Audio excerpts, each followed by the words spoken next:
Welcome everyone back to another episode of LANCESCURV. We had some technical difficulties, so this is why the sound is not sounding as rich as it usually does. I just want to know from those who are in the chat room if you can hear me clearly. Just want to make sure because I had realized some mishaps on a technological level that made me know that I couldn't do it through that particular part of particular equipment. All right, so let me know if you're hearing me loud and clear, which from this side I do believe you are, but I'm gonna have to go in and make sure that if I don't get any feedback. So I'm gonna give you a minute. Just let me know if you can hear me. I'm gonna type this in the chat room. Okay. Yesterday was a little bit of fire. I want to bring it back. I had some things going on here on the home front with the projects that we're doing. So let me see. Can you hear me? Please let me know. Can you hear me? It's a bit weird right now because I don't know if my settings are proper as they should be. Let me go and check out my microphone and all this other stuff and make sure everything is good. Let me see. Go to my settings. Audio. No, I think it's coming through clear. Okay. Well, nonetheless, I'm going to have to move forward. I'm like getting feedback. Come on, y'all. Let me know if you can hear me. We have to change this. Let me see. Okay, can you hear me now? Can you hear me now? All right, now if you can't hear me, I'm not going to do a show. A little feedback over here. All right, let me know if you can hear me. Come on, y'all. 14 people in here watching the show. I put it in the chat room. Let me know if you can hear me. Please, all I ask is for a little feedback. Okay, thank you, Ms. D. Nice. Thank you, thank you. Thank you for being so gracious to move your finger. Let me know. Let me know. Okay, for some reason you cannot hear me, just let me know. Okay, thank you, chat. Thank you so much. How you been? Super black. I guess there was a delay because I'm freaking out. Like, wait a second. You know, I know it's really early over there, but like I said, I guess everybody's up and early. There's 5-hour difference between the East Coast and West Africa here in Ghana. So I know it's a little early over there. You know, it's got to be what now, like 6:07, which is cool because every time I wake up, which for me, it's 11:07. So this is not the early morning for me. I was up quite late. And it may be a different vibe right now because I'm still in the same mood that I was in yesterday when I spoke, but this is part 2. But you know, sometimes the moods change, so it's maybe a little more laid back. But of course, the topic is avoid all toxic black people and trash culture if you desire true peace of mind and success. And some people, like I mentioned before, that we can remove the word black because we can say that it's people of all races. And just like I said yesterday, yes, it is. But when it comes to, you know, the press will say black on black crime. They never say white on white crime, right? But the way black people do black people, I'm not even saying in the crime type of sense, because you kill where you live, you do crime to people where you live. But collectively, we should know that after all we've been through, why are we so against each other? Why are we so toxic toward each other? This is a special case. This is a special scenario. This is a special situation. Because while all races have their infighting, many have a modicum of pride. that you keep your fighting in-house, your disputes in-house. But we have a way of not caring that we want to tear each other down to the bone. I have never seen so much. I'll say it this way, and let me explain. I'm not going to say, okay, it's a bit of an echo. Yeah, okay, thank you so much. Let me know. I need to maybe change this setting over. Now, if I blank out for like 15, 20 seconds and you don't hear me, then let me know. I'm going to count to 20. And if at any part those numbers blank out, let me know. Let me know, because I'm going to change the setting. Oh, okay. 1, 2, 3, 4, 5, 6, 7, 8. Well, listen, I'm gonna stop it right there. You heard those numbers. Still hear me? Basically, if you can still hear me, then I'll move forward. But I do hear an echo here, and I'm trying to figure out what the heck. Can't use a speakerphone. That's gonna echo, sure. Everything here worked so fine before. And thanks for letting me know. So I guess you still hear it. I may have to move away from this phone where I have it set. Let me just put it over here on the other side. Just give me constant feedback. If it's still echoing, at some point I know I might not be able to do anything with it. Somebody's Mr. Head. So let's step away from this. A second.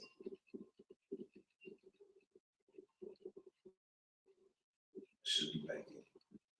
Let's see if that made a difference. Let's see.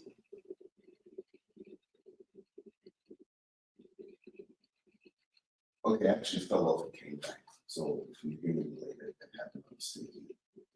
Let me know if it's still good. Okay. I'm gonna go away from this a little bit. Let's see. So these are things that I had all set already, but oh man, let's cut this out.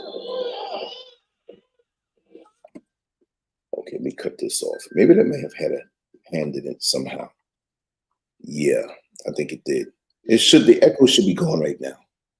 It should be. Okay, I'm gonna keep talking. Just continue to give me the feedback. You're not bugging me. I just want to make sure the audio is good. And I know it's early in the morning over there on the East Coast, and really I focus on America, but especially the East Coast, because that's what helped me to build a little bit of following. But I love all my peeps, no matter what time zone they're in. Over here in Accra, over here in West Africa, there's no daylight savings time, so everything stays the same. So I have to adjust when I do the shows according to what time I want to show over there. But yeah, like I was saying, I'm going to continue on. Any sound disparities, just please let me know. But the low-key, very lethal, venomous hate that we levy on each other is sick. It's sick. And you know, I'm going to just correct that. No, I'm not going to say it's sick. Too many times we say that a person is sick when they're in a situation where they're just damn evil. It's evil. It's evil. It's not sick. See, when you're sick, you can't help yourself. This is something that happened to you from the external. And of course, we know things were done to us in the external. But we can choose to heal. We can be conscious of what has happened to us. I'm not going to really, right now, yeah, I'm going through major changes from within. Not major changes like, well, what is he talking about? Is he sick? Is he going through? No, I'm not going through anything major like that. You know, just the normal day-to-day stuff. But the changes I'm going through is that I'm seeing things a lot different. I never changed my mind on anything. I'm seeing it a lot different. And many of us here, and many that I know, I'm not saying you're afraid to speak out, no, but it's something that you hold on to and say, wait a second, let me see if what I'm seeing here is correct. And what is that? The fact that we can't blame anybody else anymore. Too many of us are just damn evil toward each other, and we choose to be evil. You know, I learned many years ago that the face can make thousands of expressions, that we can pick up exactly what a person is feeling and thinking, not exactly the way they're thinking, but when you have a baby who can't speak, of course, a newborn baby, when they get to the point of seeing their mother, seeing their father, whoever it is that's raising them, it may not be the mother and father, situations are different. But the bottom line, the baby can only go on what they see in the face of that person taking care of them, or the face of that person who's holding them. We all know the brain is a very powerful thing. And that at the end of the day, the baby can read thousands of expressions. So this is why I chose this banner. And I have to say it again because maybe you weren't here yesterday. I don't know these women. I can't throw off and say anything about them that I know, because that would be wrong. But the thing is, we, as Black people, transplanted Africans, whatever you want to call yourself, because the whole planet is Africa. It was a time others were not here. So we're all the same, no matter where we find ourselves. Let me just tell you something, stick this in. If you live on the east side of town, whatever city you live in, whatever town you live in, and your family grew up on the east side of town, and now you get older and move over to the west, are you not still related? Are you not still the same? So stop the divisive foolishness. We're sitting here in a world today where we can be snuffed out within minutes, and we're worried about what we call ourselves. And it's too stupid right now. Do you cross the street and realize that the car is coming at you in extreme speed? You say, well, let me just start to write my laundry list. No, your feet start moving, you get into a panic, and you want to get out of there. So we are in a place right now in a world where and I've said it, it's not my fight. What's going on in the world today is not our fight. We didn't cause this mess. Our disputes don't involve nuclear warheads. Our disputes don't involve bio weaponry. Our disputes don't cause cyber crimes and cyber attacks. And don't sleep on those cyber attacks, because a nuclear bomb may not be the worst thing that can happen. You get your electrical grid shut down, you're in a plane, and all of a sudden the landing technology, they communicate between the tower and the plane, you can't, so what do? All water can be compromised. All of that stuff can happen. But we sit here and we focus on the BS between each other from some stuff that happened back in 1943, or maybe not 1943, because most of us weren't alive in 1943. Some of us were. 10 years ago, I chose this banner because to me, in my Black experience, when I see a face like that, I register it as a lady sitting on the porch gossiping with the lady sitting next to her. I'm sorry, they can be really nice people. Maybe they never gossip in their life, but I have to go on the visuals to paint a picture. So I know where I'm coming from. See? Nothing to throw off on the other set of young ladies, but you know, this lady here on the right side, like I said yesterday, you can talk to her and she's nice, and we're talking to theoreticals, not saying exactly. So don't get in the comment section later on and go, well, you don't know her. There's some of us here that are slow, y'all.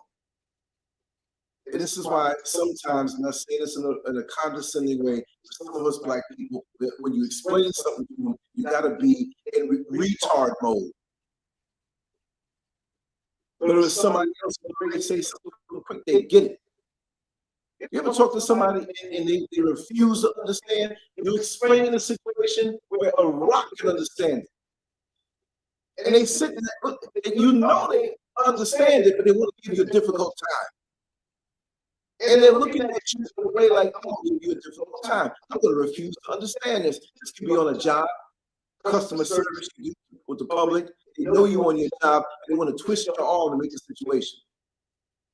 You ever deal with somebody who they're hell bent on the inside and have an argument with you, and you're not even doing anything funny to them, you're not even treating them a funny way, but you see it. Oh yeah, you try to cause some kind of confusion. Well, this is the kind of lady that an expression on her face, like I said, as soon as you leave, they greet you all nice. And as soon as you get out of earshot, Shirley, you know, she thinks she hot stuff now that she got that man loving up on her, but she don't know. I saw him coming out the hotel room with another woman 3 nights ago. What the hell were you doing around the hotel that time? You know, grannies get the groove on too. What I'm saying is that you get a compliment on the surface, but deep down, we got this venom toward each other. We were always looking for something wrong. You can't just look past the little thing. You always got to nitpick. And I'm talking to black people. You can't say black. I'm indigenous. I'm FBA. Shut up. Shut up. Shut up. Playing pretend. Negroes in drag. Why do I say that? Because, well, we may throw off on a big linebacker looking dude in Adam's apple and big size 13 pumps and say, oh, he's delusional. He might be delusional. He might be hanging down to his knee under the dress. In his mind, he can be a woman. And he's not. But you can't throw off them. I'm not even defending them. You know that's not my fight by a long shot. But check this out. We ain't no different. We sitting here fighting over where we think our origin is. Well, your origin is planet Africa. How about that? That shuts it down. So don't come to me with that foolishness. We got bombs that might jump off. We got chemical warfare that might jump off. And yes, we're not the cause of it. And we can say we didn't start the fight, but we need to be getting together and pooling our resources so that we, like others who are getting together to protect themselves in this unstable world, we taking on, what is it, $1 trillion? I remember it was up to so many $1 billion of spending power that we have in America alone, and the number keeps going up. They say if we were a country by our spending power, at last I heard was we would be the 16th most powerful country in the world. Do you know what that means?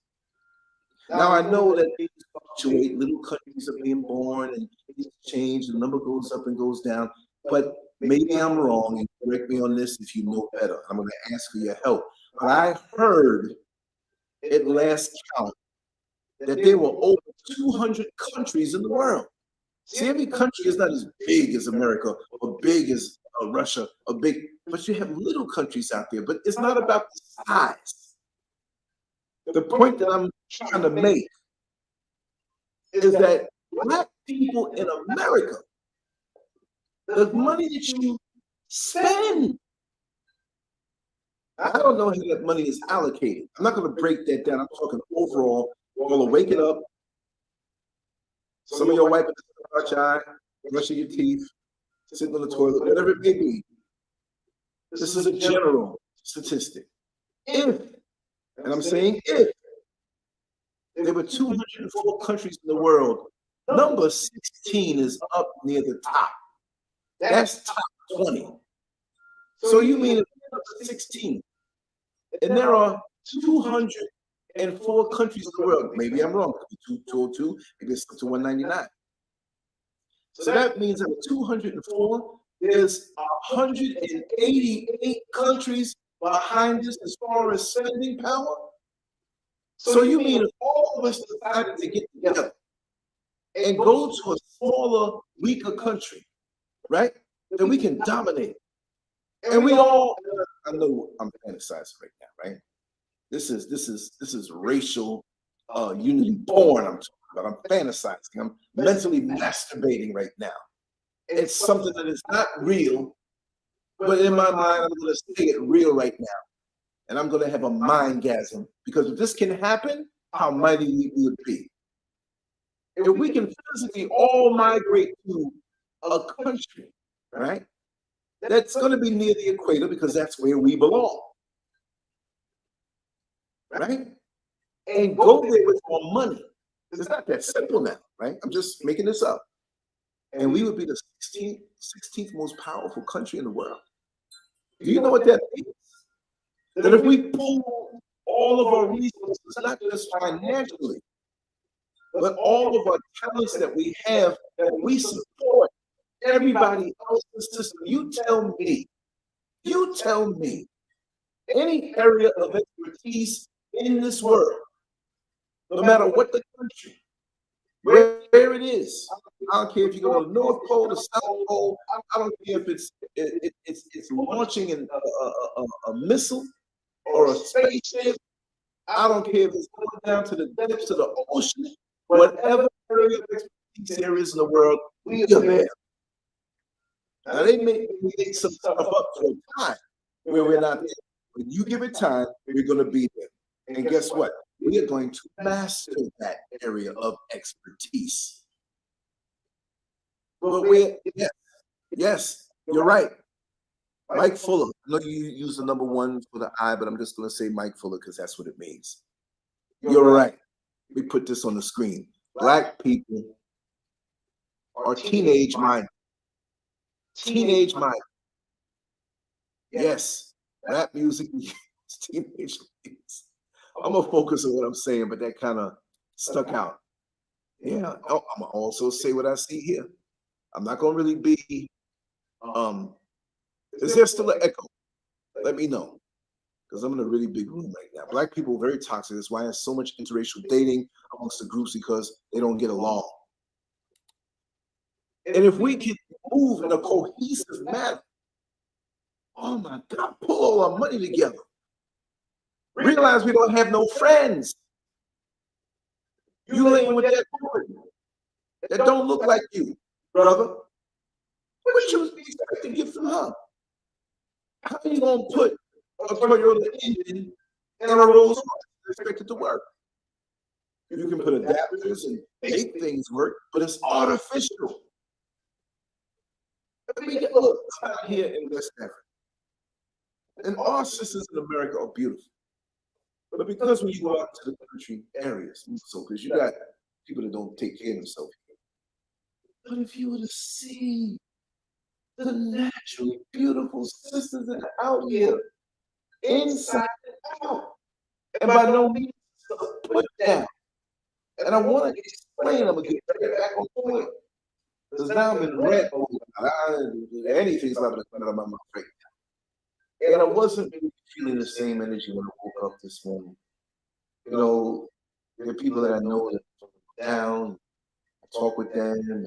I got into that zone, you know. I got into that Sunday afternoon drive zone. Not the I'm racing this dude and it's on a straightaway. He ain't gonna pass the type thing, you know. But I'm coming back to that. And I'm not putting my motherland sisters over anybody anywhere else. I'm not a passport bro. I'm into the sisters. But there's some sisters here who, just like that collectible superhero that many of us put up on a shelf, those who collect. If you don't do it, you know somebody who does. And it's in the box too, and it's going to be worth something. They're protected from the dust on the outside. They're protected from the oil from your hands. And as a collectible, it's cool to keep it in the box, the original box. So 10, 15 years from now, when you look to sell it or auction it off, it's worth something. Okay, there's an echo. What the heck is up with this echo? You know what I might do? I might go straight into the phone. I think that would take, because I have a microphone. Yeah. I mean, is it faded with the echo? Does it sound low with the echo? Or is it sounding strong with an echo? That tells me a whole lot. Because maybe this thing is not pushed in all the way as it should be. Let me see. You know what? I'm gonna try one last attempt. I'm gonna have to take the case off of this phone so this thing can push in deeper. And I'm thinking that's what it is. I gotta be very careful not to touch the screen. And I'm gonna take this thing out so you can still hear me, but it's gonna be a different sound right now. It may sound a little flatter. Take, you know, this case is like these dudes are wearing these skinny jeans, man. It's a tight behind case. Okay, let me see what's happening here. Okay, I'm back. Okay, tell me, is the echo is better? Okay, I think I know what it is. Now I'm gonna put this microphone back in and let me know if the echo continues, and if it does, I'm gonna pull it right on out. I'm gonna pull it right on out. Okay. Okay, this should make it better. How does it sound now? Is the echo back? If the echo is back, I know to pull this thing out, because I actually dropped this mic. It was very expensive. Oh well, that's the price of doing it. It's clear now. Okay. Is it really, really clear with no echo now? Okay, good. You know what it was? This thing wasn't pushed in all the way because this is a thick phone case that I have. And I'm doing the show through the phone because there's some connection issue from my module, my audio module, and my really nice mic going into the computer. So I found this out like 90 seconds before. I was like, whoop, I better disconnect these wires and get to the phone. So good. Thank you for bearing with me. You know, some people say, oh, saying all that stuff is not professional. Well, I'm not really a professional. I'm just a regular dude who just wants to say a few things. I have some gadgets that I bought over the years to make things better, but I'm not trying to push off like I'm some great whatever. I'm just LANCESCURV, the dude you met on the bus stop, the dude that you met in the doctor's waiting office or the Walmart checkout line, and you just kind of get into what I'm saying. Okay, just let me know if there's any, I'm glad it's so much better now. Just let me know if there's any changes in the sound. I depend on you for that because I can't hear anything. I don't have any headphones with this thing. And this phone that I have is a Droid phone. There's only one USB-C connector. You can't like stick it in one thing and speak into it and have the headphones. Headphones are too expensive. I ain't gonna do that. You know, the donations y'all share with me, I'm not gonna waste it. I'm still very frugal and keep it where it is. But anyway, imagine if we can get it right. Do you know how fast America, the United States of America, whatever you want to call it, America with 3 Ks, do you know how fast they would feel our loss? Meaning that not that we have a loss, but they're leaving. We're bringing all of our money, we're bringing all of our talent somewhere else. And I'm not saying that it has to be a different country, but where is their land open and who's going to buy it from, right? So if we went somewhere else and worked with that country and brought our money there and our expertise there and our revolutionary spirit to not be taken advantage of, right? How nice would that be? And I'm going to stay away from that now that I got to this point. And I'm not promoting anything that you may not want to do. There's no interest in that. I'm cool where I am. I do miss my people, the everyday seeing of them that I know in America.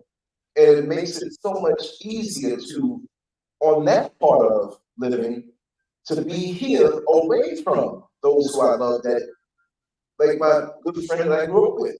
He sent me a message. I sent it to him back. And we can constantly keep in touch with each other, but it's not nothing like sitting across the table eating dinner with the person or the people that you love and you grew up with. But imagine, right? I moved out here. It took a lot for me to move out here because we're moving into the unknown no matter how much you research and how much you study. But I'm like one of the dudes who are explorers, and you go into a different place and you know your work, you know what you have within yourself. I'm completely confident that I have a will to survive no matter where you put me. But I saw certain advantages. But with that came the pain of change. And so when people ask me, they say, Lance, right? I mean, Don't you miss going to a Walmart late at night? Don't you miss this or miss that?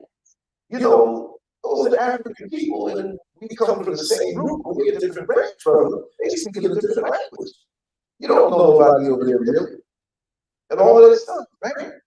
But the bottom line is, imagine. See, so a lot of folks would say, well, I ain't gonna go. I got my family's here. My job. Imagine you can have all of that here. Imagine all of your job, or what you build here as a job, whether it's a career or some industry you're in. If you can scoop up everything and transplant everything somewhere else where the country's beautiful, and the government you work along with, and you bring your money, and you build your communities, and you cash out, and you still get your pension if you have one, and all your, and I'm saying this to you, I'm not calling grown men boys, but all your boys that you had growing up, all your girls and sisters that you grew up with, y'all still the same exact way, and leave America. Wouldn't that be nice? We have the money to do it, but we won't do it. And we don't have to do it. You can stay where you are. I'm not saying just leave. Because I have no problem with America. I got a problem with the government and the system and those who will stay off our backsides with their inferior mentality and their jealousy and their inferiority complexes. Fighting hard to keep us from knowing who we are. Because if we know who we are, we wouldn't do the bullcrap we do to each other, hating on each other, backstabbing each other, gossiping about each other. All the energy is in the wrong place. That if we were to focus our energy on the right things, your ancestors would give it to the church, hoping for something that's probably not going to come to you. Let's just say the word Jesus. I'm saying it as a word. You in the church, Jesus, Jesus. I'm sorry, I'm stepping on toes. If you want to unsubscribe, go ahead. YouTube is doing a good job of taking people away from me anyway. This channel is for subscribers, thinking shit, donations, thinking shit. I don't care. I'm a little heck out. I got a lot of juice in my fruit. I know I'm getting older. So when I say this, I don't really believe it away, but I'm 60 and I'm older. And some people I'm an old man, but I'm going to embrace being in the old man phase of my life. That old man who may be an uncle, who may be a cousin, maybe somebody in the family, when they come to the barbecue, they don't hold back. They don't even give a damn how they match up their clothes. That's going to be dangerous. That dude got a whole lot of shirt on and straight pants with orange shoes on. That's the one we're going to watch out for, because those family secrets. He knows how dysfunctional the family is. And when he comes to the barbecue, in the back, they're sitting up there, and notice that one dude, he'll strategically sit himself in the place where he can see everybody. And he can't say nothing. You say something to him, he waited out. With a little bit of future tricks inside of him. And here you go. And there's always that next family that shows up that pisses him off. Now he's messed up in the head. Now he's going to say stuff about that dude under his breath, and that's why under his breath no more. Yeah, see him over there, always leaving his house and driving by the school, trying to pick up them girls from middle school. It would have been better. So one of the girls graduating from high school, be over there trying to pick up these young girls. Yeah, I'm talking to you. What you mean? What you did to me back in 1979? If that block party ain't never gonna live down. Yeah, look at that. Oh, you got more basic words today. I saw you at the mall. I turned around, I thought it was a girl behind me. Yeah, we all know what them boys you hang with. That's the reason why you ain't with no woman. You know, that old dude at the barbecue, he don't hold back. I know you're broke, and I know you need money. I know you can't pay your rent this month, and you can ask it around. But the $50 I gave you 15 years ago, you can't ask me for nothing. It's crazy. And look at this. I want to say something. I want to say something here. We know this echo, because I'll pull that bad way out. Well, I talk to most of the young people nowadays, the millennials, Generation Z, and they say rather date and marry other races and deal with other blacks in the black community nowadays. And that is so sad. The toxicity has been inherited to the point where they see what goes on in our families. They see what goes on in our community, and they don't want to be bothered with it. Do you blame them? I'm not condoning that. I'm all for nation building and staying within our own race. Yes, I am. But really, when you dig deep, and they see how whole families, from birth to death, because if you don't carry an ascendant spirit, you die. So when you carnal and slips around like a pig in the mud, you need to fear death. When you're of a higher spirit and higher vibration, you will ascend. The afterworld, the afterlife don't want your bullshit. Oh, come on into the pearly gates. You think that's the way it is. But you're going to have to let go of the toxic cargo that you have in this life if you're going to ascend. Simple as that. We're very spiritual people, and we can feel it. We know. You ain't taking this crap to the afterlife. No, you're not bringing it. And you're going to stay right here. Oh, it's echoing? Okay. I know what to do. We're going to take this whole thing out. Right? We're going to make sure. Now, it has to be clear now. Okay, there's something going on with that mic. Okay, let me know how it is. Let me know how it is right now. So something's wrong with it now. Oh, yo, I can hear it echoing. Hold on. I got to change the setting. Hold on, I'm getting feedback. I can hear it. I'm going to change it up this setting and put it default. Okay. This should do it. Okay, let me know. 1, 2, 3, 4, 5, 6, 7, 8, 9, 10. Fetty, thumbs up.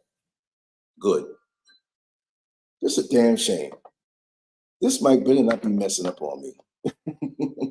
I've been wanting to pair these mics for the longest. You know, they can go anywhere, any camera, any phone, because I'm big into having quality audio. It pisses me off if the audio can't be. You get the best video in the world, the audio's jacked up, it just takes away. You know? Okay, it's much better. Good. It's not going to have an enhanced sound, but I'm just going to have to keep my mouth close to this thing, you know? It is what it is. I have time to tinker around with it later on. But yeah, like you were saying, they'd rather date and marry other races. Why is that? Because they know, you know, what's really going on. I wish I could leave America, but they make it so hard to get out of this horrible place. Some of us really won't get out, but this whole system is rigged for you to be locked up in a prison. And really and truly, it's a prison planet. You know, I haven't really, in one sense, gotten away from anything. I just got to a better place. Meaning that if a person comes in the door to shoot up a whole restaurant, I'm sitting next to the door. He's not looking at me first. He's looking at the whole restaurant. Hey, sorry to say it that way. So when he steps in and pulls out the machine gun, I'm running out the door. I'm not deep in the place. But everything that happens in the world will eventually come here. And where I am, I'm going to have to move out deeper. I have to go out somewhere where there's no internet signal. I have to give that up. They use these things to control us. I might have to record and record some stuff and go somewhere miles away and upload it once a week. I was listening to Jesse Ventura, saying his name all wrong. You know, he was in the Predator. You know, he's a wrestler. He was a politician at one point, but he wasn't really a politician, like a typical politician. And I like the things that he says because he's very patriotic, but he is not for this system in America. And he moved out to Mexico, right? And he's living off the grid. He's many, many miles away from pavement or electricity. He only communicates over Skype. Of course, he has solar power. And when a man who knows what he knows And I believe he was a Navy SEAL at one point. So he's been the whole way of the traditional way of let's go into the military, and he's turned on it. He's turned on it because he knows the system. Okay, thank you so much, reigning woman. Thank you so much. I don't know what's going on with those mics. But anyway, I'll figure it out another time. That's a lot of money down the drain. They messed up. But anyway, for a man to be so much in the system at one point, believing in it and giving his life to it, and to come out of it, not to knock America or the people, because I'm quite sure he didn't have to deal with racism. That tells you a lot, that he sees things and knows things. For him to leave and go to Mexico, so many miles away from everybody, they grow their own food, they're off the grid. Generators and stuff, I mean, still things you got to use, but what does he know? What does he know? And many of these politicians that are getting their little underground bunkers and these CEOs of companies that are stepping down, why are they stepping down and buying up what they need? Because they know the money's not going to be good soon. The banks are not going to be good soon. So you need to go somewhere where you can extend the comfort in your life and being able to sustain yourself away from depending on a supermarket that might be empty. I've always said this. But we as Black people, toxic Black people, worried about why the person next door bought a brand new vehicle because the job they work, they can't afford it. Trying to figure out how the lady across the street around the corner got 5 babies that you never saw no man to your damn business. We're focused on the wrong things. And like I said, it's not like they told us that if you took all your money as Black people in America, you'd be the 203rd most powerful country out of 204. And we know we got some poor countries in the world. And usually the reason why they're poor is because someone else came and took the resources and dominates them and holds them down so they can be rich. And we know certain countries that we know pretty much are down on the lower end of that spectrum. Usually, we're the ones that inhabit those countries. So this is why they have Memorandum 46 that keep us away as Black people in America who are hip and wise, some of us, not all of us, from connecting with the resources. Okay, what happened here?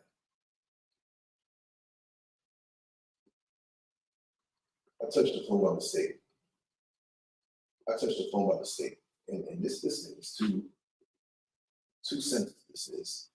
I touched the phone by mistake. Hold on for a second. I got my these things are so daggone sensitive.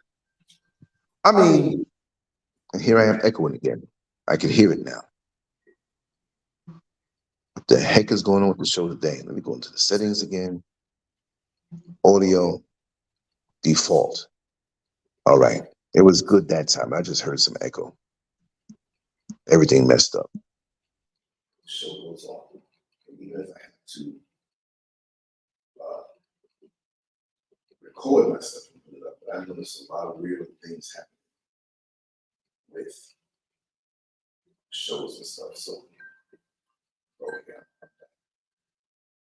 I'm back. I'm scared to hold the phone. If I hold it, I might touch it the wrong way. You ever have your phone in your pocket? I'm echoing again. What the hell's going on? Okay. I'm good? Okay. I don't know why I'm hearing the echo. I'm in a very big room right now. But you have your phone, you're not touching it. Do you hear this echo? Betty? Why am I hearing the echo through the phone? Oh, you hear the echo? I don't like this at all. Because I got the volume turned all the way down. I'm going to have to check another setting. Sorry, y'all. I'll just make the show longer.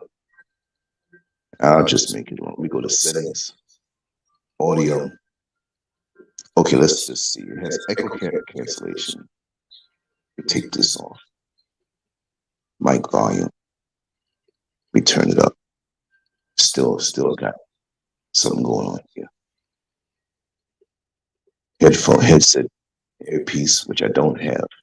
Speakerphone, I don't want to go there. I'll leave it as it is. Let me just hear. The feedback sucks.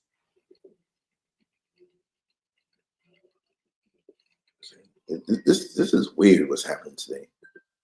I'm gonna really have to investigate what's going on. Okay. It's echoing. Okay. I don't hear it anymore like I did right now. Okay, I'm putting this phone down. I'm not touching this phone. Now I hear the echo again. I don't know what the hell's going on here.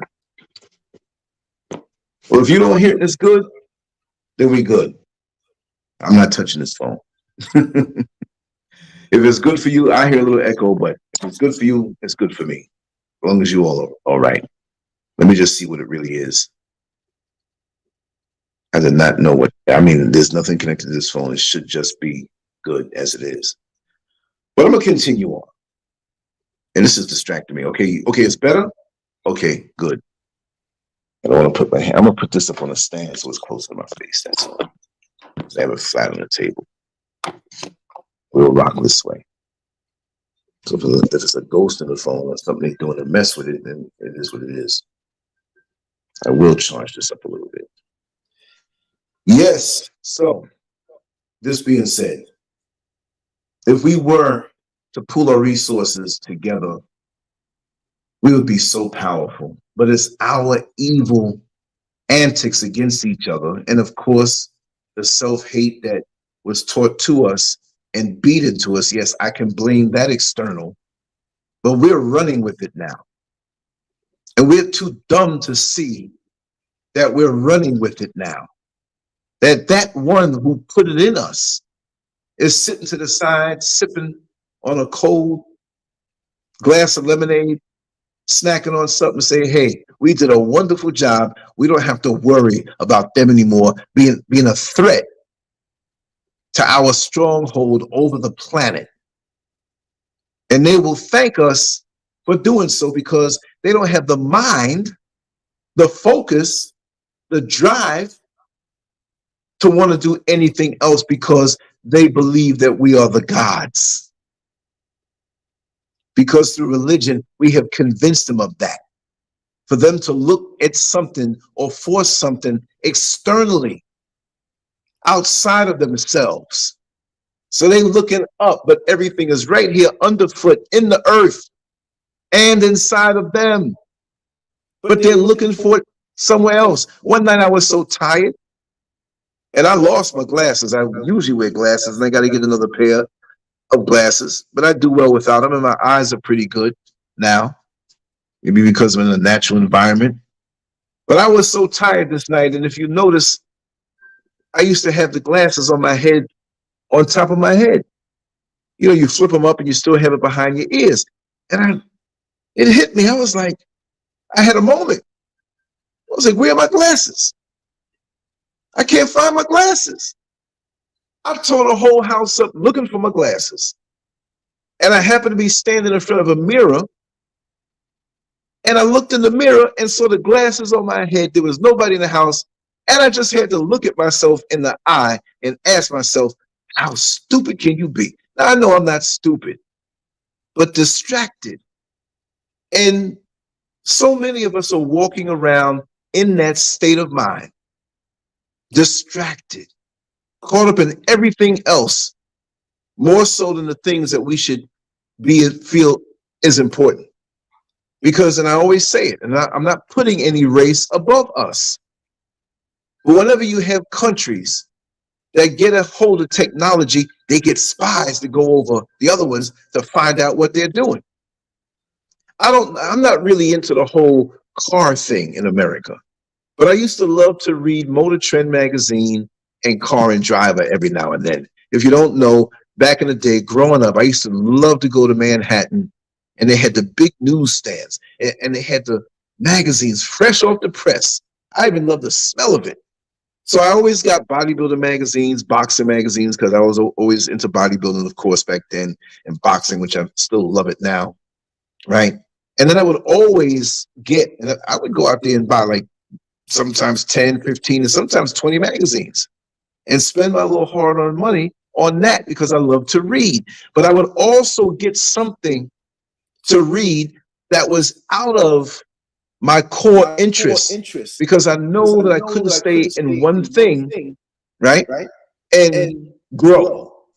The same as the equivalent of, you have your comfort zone, but it's our comfort zone that kills us off the most, because we don't want to go outside and be a little uncomfortable, but it's being a little uncomfortable that helps to expand you and grow your mind and see the world more in a more expanded way, and it will pull you away from petty stuff. Many of us here have traveled to different parts of the world. You don't have to leave the country to get this feeling, but when you do leave the country and you come back to where you live, you're looking at that place different because of what you now know from before. Come on, y'all. It could have been when you're a teenager. Hopefully it wasn't some single-digit age foolishness, but the first time you have an orgasm, and say you're a teenager, and you got to come home to where your parents are, right? And you go out there and you mess around and you deal and you do what you have to do. You know what I'm talking about. And you sitting around the dinner table, you have new knowledge. You start looking at your parents different. Like, they did that? I can't see them doing that. You look at them different because now you have an expanded experience beyond the norm. And now what was normal, you have to adjust it to something else. Come on, yo, let me give you one more example. Say you grew up in the neighborhood. Say you grew up in a house.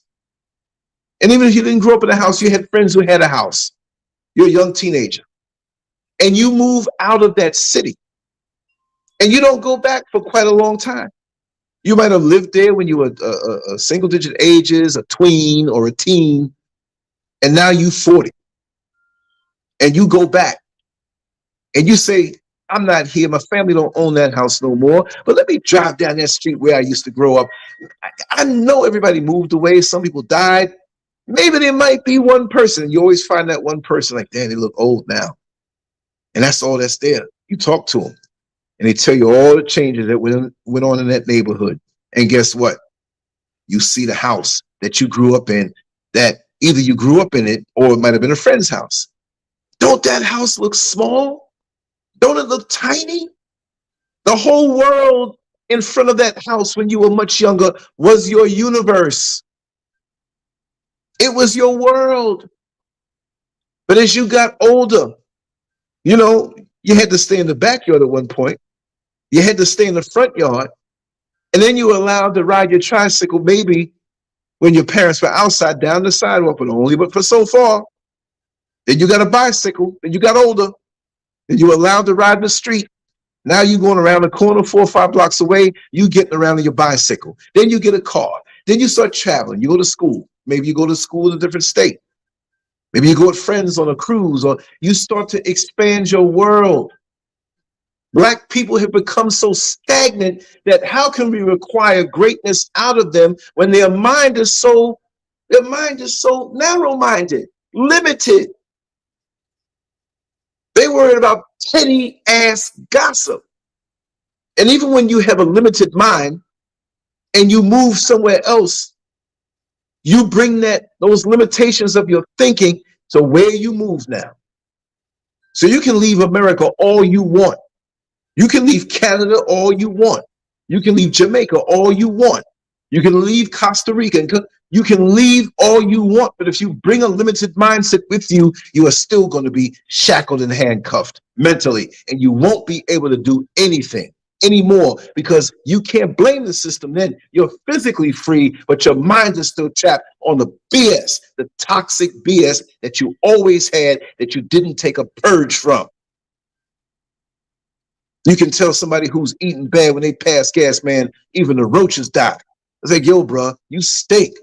You should try to open up your own exterminating company because you done killed the roaches all through the house, fumigating with the contents of your toxic guts. But that's how we are in our spirit. And we bring those limitations, and we can't blame anybody anymore because we find the same situation and we could be on the other side of the damn world. And if you are like that, I do not deal with you. If I sense and see that you had them limitations somewhere else, and now you acting nice with me, but it's only a matter of time before your mental limitations take hold in my life that I opened up to you. No. Let's just say a dude sees a chick in the club and she's sexy looking and she's booming out all over the place. And some dude says, oh, listen, man, you know, she cool and everything. You can hang out with her, but you know she got HIV. I'm not trying to throw off on anybody who has HIV. Understand that. But this is reality. All of a sudden, that desire, it dries up. He looks at it and say, oh, my God, her looking good was a trap. Not that she's trying to trap him. She might have been kind of to say, listen, this is the condition I'm in. If you want to date, hold hands, or if we go a little further, we got to strap it up. Forget condoms. We need a hefty bag, right? Why is it that you can, let's just keep it in America. Let's just make this up to prove a point. Why is it that you can have, look, we all know that family that has the alcoholic uncle. The alcoholic uncle. A lot of us have issues with alcoholism. I'm not trying to talk down to anybody, but I'm just talking it like it is. Whether it's in your family, whether it's in the family down the block, or somebody in your circle, there's always that alcoholic uncle that don't do nothing, but he always has money for alcohol. He might get a little piece of a check. He might have been in the military for a couple of years, but he's living with his folks because he can't afford to live on his own, but he's the alcoholic uncle. And the alcoholic uncle has a purpose because he's cool other than that he drinks, but it's convenient to have him around. You know why? Because he can go pick up the kids from school when you at work. He can rake the yard when you don't want to do it. He loves to paint, so your house is always going to be freshly painted. So you tolerate him, you love him. If he was a straight bum, you wouldn't want to be bothered with him, but he earns his keep in some lower vibrational ways, and he's not thinking about going higher because maybe that alcoholic uncle always has a story to tell you about what made him broken. This is just in my own experience, right? So when you get to know him, you'll realize that some lady broke his heart. Came home and caught her with the best friend, or found out she was licking some cootie cat. Maybe he didn't like that, whatever. It broke him. So he turned to alcohol, but he still has a good heart. Isn't it something? Let's say, for example, you live in New York City, and now let's make it extreme. You move from Mississippi somewhere, New York City so far, and move into Mississippi, so deep in Mississippi that to get your mail delivered, the mailman got to be in a boat. I don't care how far you move into the boondocks, that alcoholic uncle, he's going to have his little circle of friends. He's going to make new friends, but he's going to find other alcoholics to hang around with. How is that? He's like-minded people that he never knew before, that kindred spirit, they always lead themselves to each other. I'll just say it like this. Homos are like that. They can just glance at each other and know. They had a commercial, I forgot what it was 4 years ago. One look and you know, one look and you know. I don't know what product they were selling or what that it sticks in my head. One look and you know. And we can apply that to so many other things out here, right? But that's just the way it is. And they always find that kindred spirit. The gossipers always find that kindred spirit. That's why the gossipers, they ain't going to let off on me because I don't want to hear it. Get away from me. See, I'm at that old man phase now where I have no problem with telling you who you are, what you do. I'm not tolerating it because I got stuff that I have to do in this life. Now, if I had it set up and I was going through the computer, there's an illustration that I would have loved to show you, but I'm going to explain it. It was a very simple illustration, and I can say the name because it ain't the government name, right? But Brother Jack Griffin, who often comes here, who I've known from the 70s, and I think the highest of him. the highest of him, you know. And I have to say that I respect him so much because all throughout all my decadence and bad decisions and things in my life, he's never turned his back on me and looked at me any less. Oh, he knows my dirt. He knows my dirt real good. Trust me. He knows a lot more than he's even letting on to. But he sent me an illustration, and I think it was like about maybe 10:30 for me, so it had to be 5:30 for him, where he lives. And it was a silhouette, basically. It was an abstract picture. It was of a man and a little boy walking away. So you saw their backs. It wasn't a detailed picture. All you saw was a silhouette of an older man. And how did I know he was older? He had a cane. Now, some of us who have injuries, we walk around with canes. We might be in our 20s. But you can tell this was an older man with a younger boy. And the younger boy was shorter. I would say just from the height, he could have been maybe like 9 or 10 years old. And so he was holding the hand of the older man who had a cane in the other hand. So, I mean, that's no big thing. So they were all silhouetted in black because there wasn't much more to say about this picture except that within the torso of the older man and within the torso of the little boy, each one had the illustration, very simple, of an hourglass. Maybe you've seen this one before. And in the hourglass of the older man, there wasn't that much sand left to drop to the bottom, which means his time was running out. And the younger boy, most of his sand in his hourglass was up top with a little bit on the bottom. What did that tell me? That the older you get, we're running out of time. And when you're younger, you have so much more sand in your hourglass and you have more time. But time is running out for the both of them. But one has less time and one has more. So in essence, even though I always say it's an artificial construct, time only for this level, because there ain't no clocks in the spiritual realm. It's just a matter of being. But on this level, to see that picture, and I'll probably draw it over again my style, or I'll take it as it is, because now it's a precious illustration because it was given to me from a dear friend who is a brother to me. That would give you a sense of urgency in your life to not waste time. We waste time being so toxic with each other, and we don't realize that we get to a certain point that we've been fiddling around and haven't got nothing done. We haven't gotten ourselves better. That's like going home on a Friday from school and you got schoolwork to do and you got to study. Not much, but keep the ball rolling because you have a test on Monday and you don't study and you come bringing your behind up in that classroom with no study time at all, but you did everything else. So are you shocked when your marks are bleeding? 65 or less, 60, that's unacceptable. That means every third question you got wrong, basically. 65 is just 1 point below 66.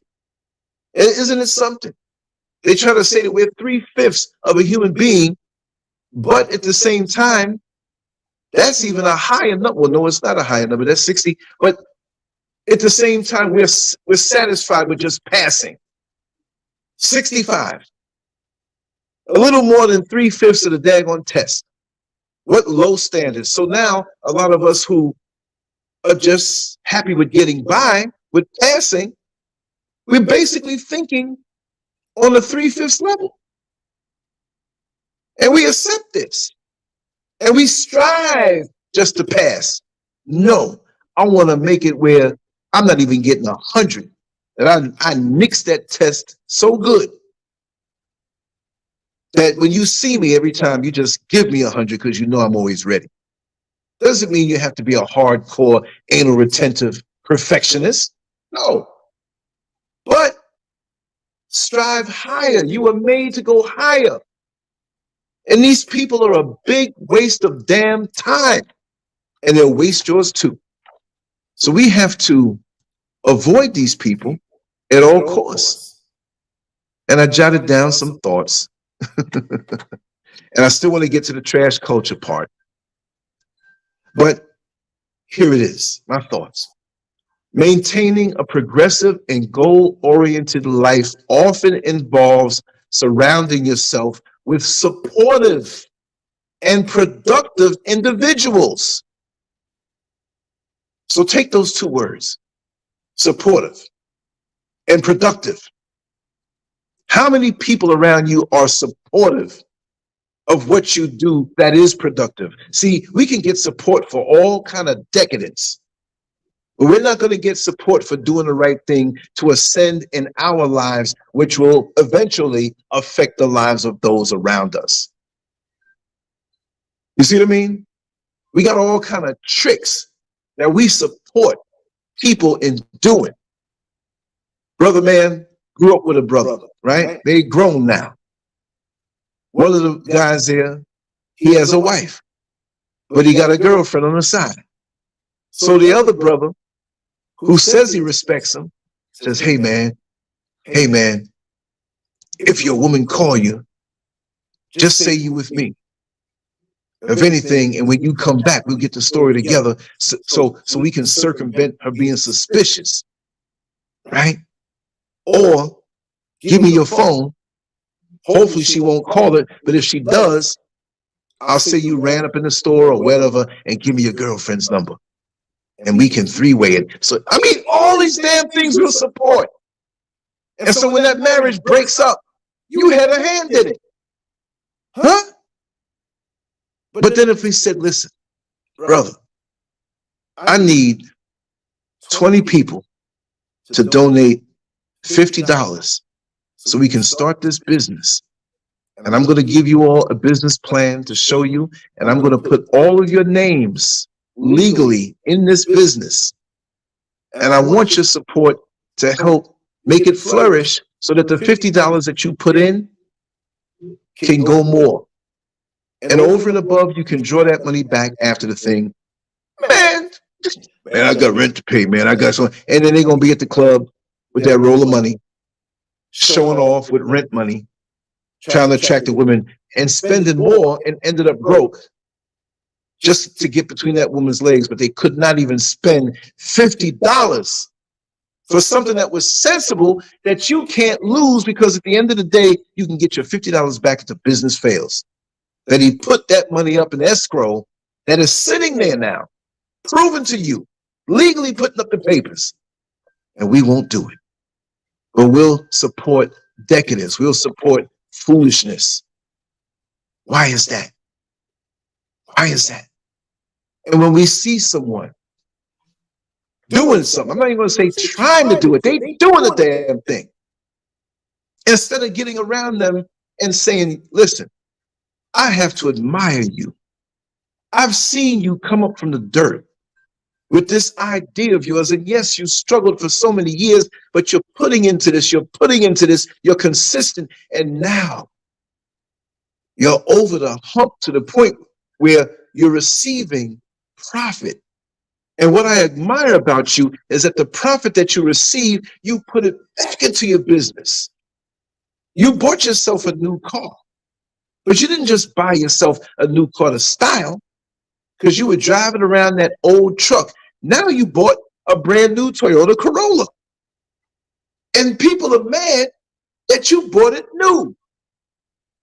You could have went on with that money that you gained because you told me what you make. You could have went in cash and got your little Lexus or Benz truck, but you got a Toyota. And under the business, you didn't really buy it, you leased it. So it's a tax write-off. You did this thing smart. Where are the people who are crying broke, barely making it, because they got time all day to damn gossip and hate on you with their toxic self, where they can learn something and join on with you? But because you are going to that level and you worked hard and you earned it, for some reason, they feel as though you don't deserve it. Why are we like that? Why are we like that? What is wrong with us? I hate to keep saying crabs in a barrel. I'm going to try to find out and make up something different to be unique. But that's what it is. And the white man you blame, he chilling. And I always use this example. You get two white men who hate each other because the other white man, he found was screwing his wife. He divorced that wife. He has another one. But he don't deal with this dude because he knows he's a predator. Can't bring him around your house. Always wanting to hug up on your wife, or you catch him looking in her ass. You know what's on his mind. But a good business deal comes up.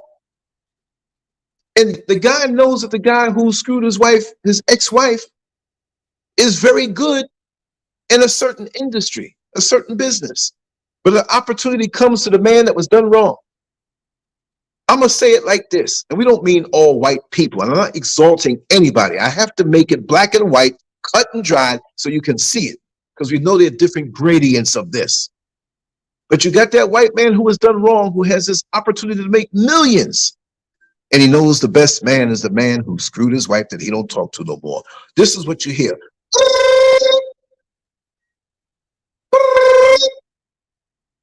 Hello? Hey, Bill. I know you're surprised at the fact that I'm calling you after what you did to my ex-wife and broke up my marriage, little whore. But you know what? We have to put differences aside. I have a business opportunity, goddammit, that you can be good in. I can't stand you. We can work together, only work together. We're not going to be friends anymore, but we both stand to make lots of money. Black folks, shoot. You ain't going to deal with the next one simply because they said something terrible about you. That might not even be true. That got back to you. I ain't talking to that nigga. He got my name all up in his mouth. And in certain cases, yes, you do want to keep those people away from you. But what I mean is that we'll cut off our own leg. we'll go past to not see the beauty of an opportunity that we all can flourish because you don't want to see that next person flourish that you can't stand so much. Ain't that something? Ain't that something? How sick we are with the evil. Because you know, the base is evil, but then it's just straight sickness on top of the evil. Ain't nothing worse than being evil and sick, but it's mostly evil. That's just what it is. It's crazy to me how we do each other. So let me go back to this. Let me read off something here. Like I said, supportive and productive. How many people in your life are supportive and productive on their own right? Raw Reality says, I'm not going to touch the phone or put it on the screen because the phone, every time I touch the phone, something goes wrong. I'm going to leave it like that. We're just going to read it out for those who don't see the chat room. This is so true, Lance. That is how white people operate. They may hate each other, but will come together around a certain principle to achieve a certain goal. For real, textbook. You said it, man. That's the way. That should be the definition. If I ever have a SCURV dictionary and we want to explain that Raw Reality, that exact, the way you wrote it exactly, that's what it is.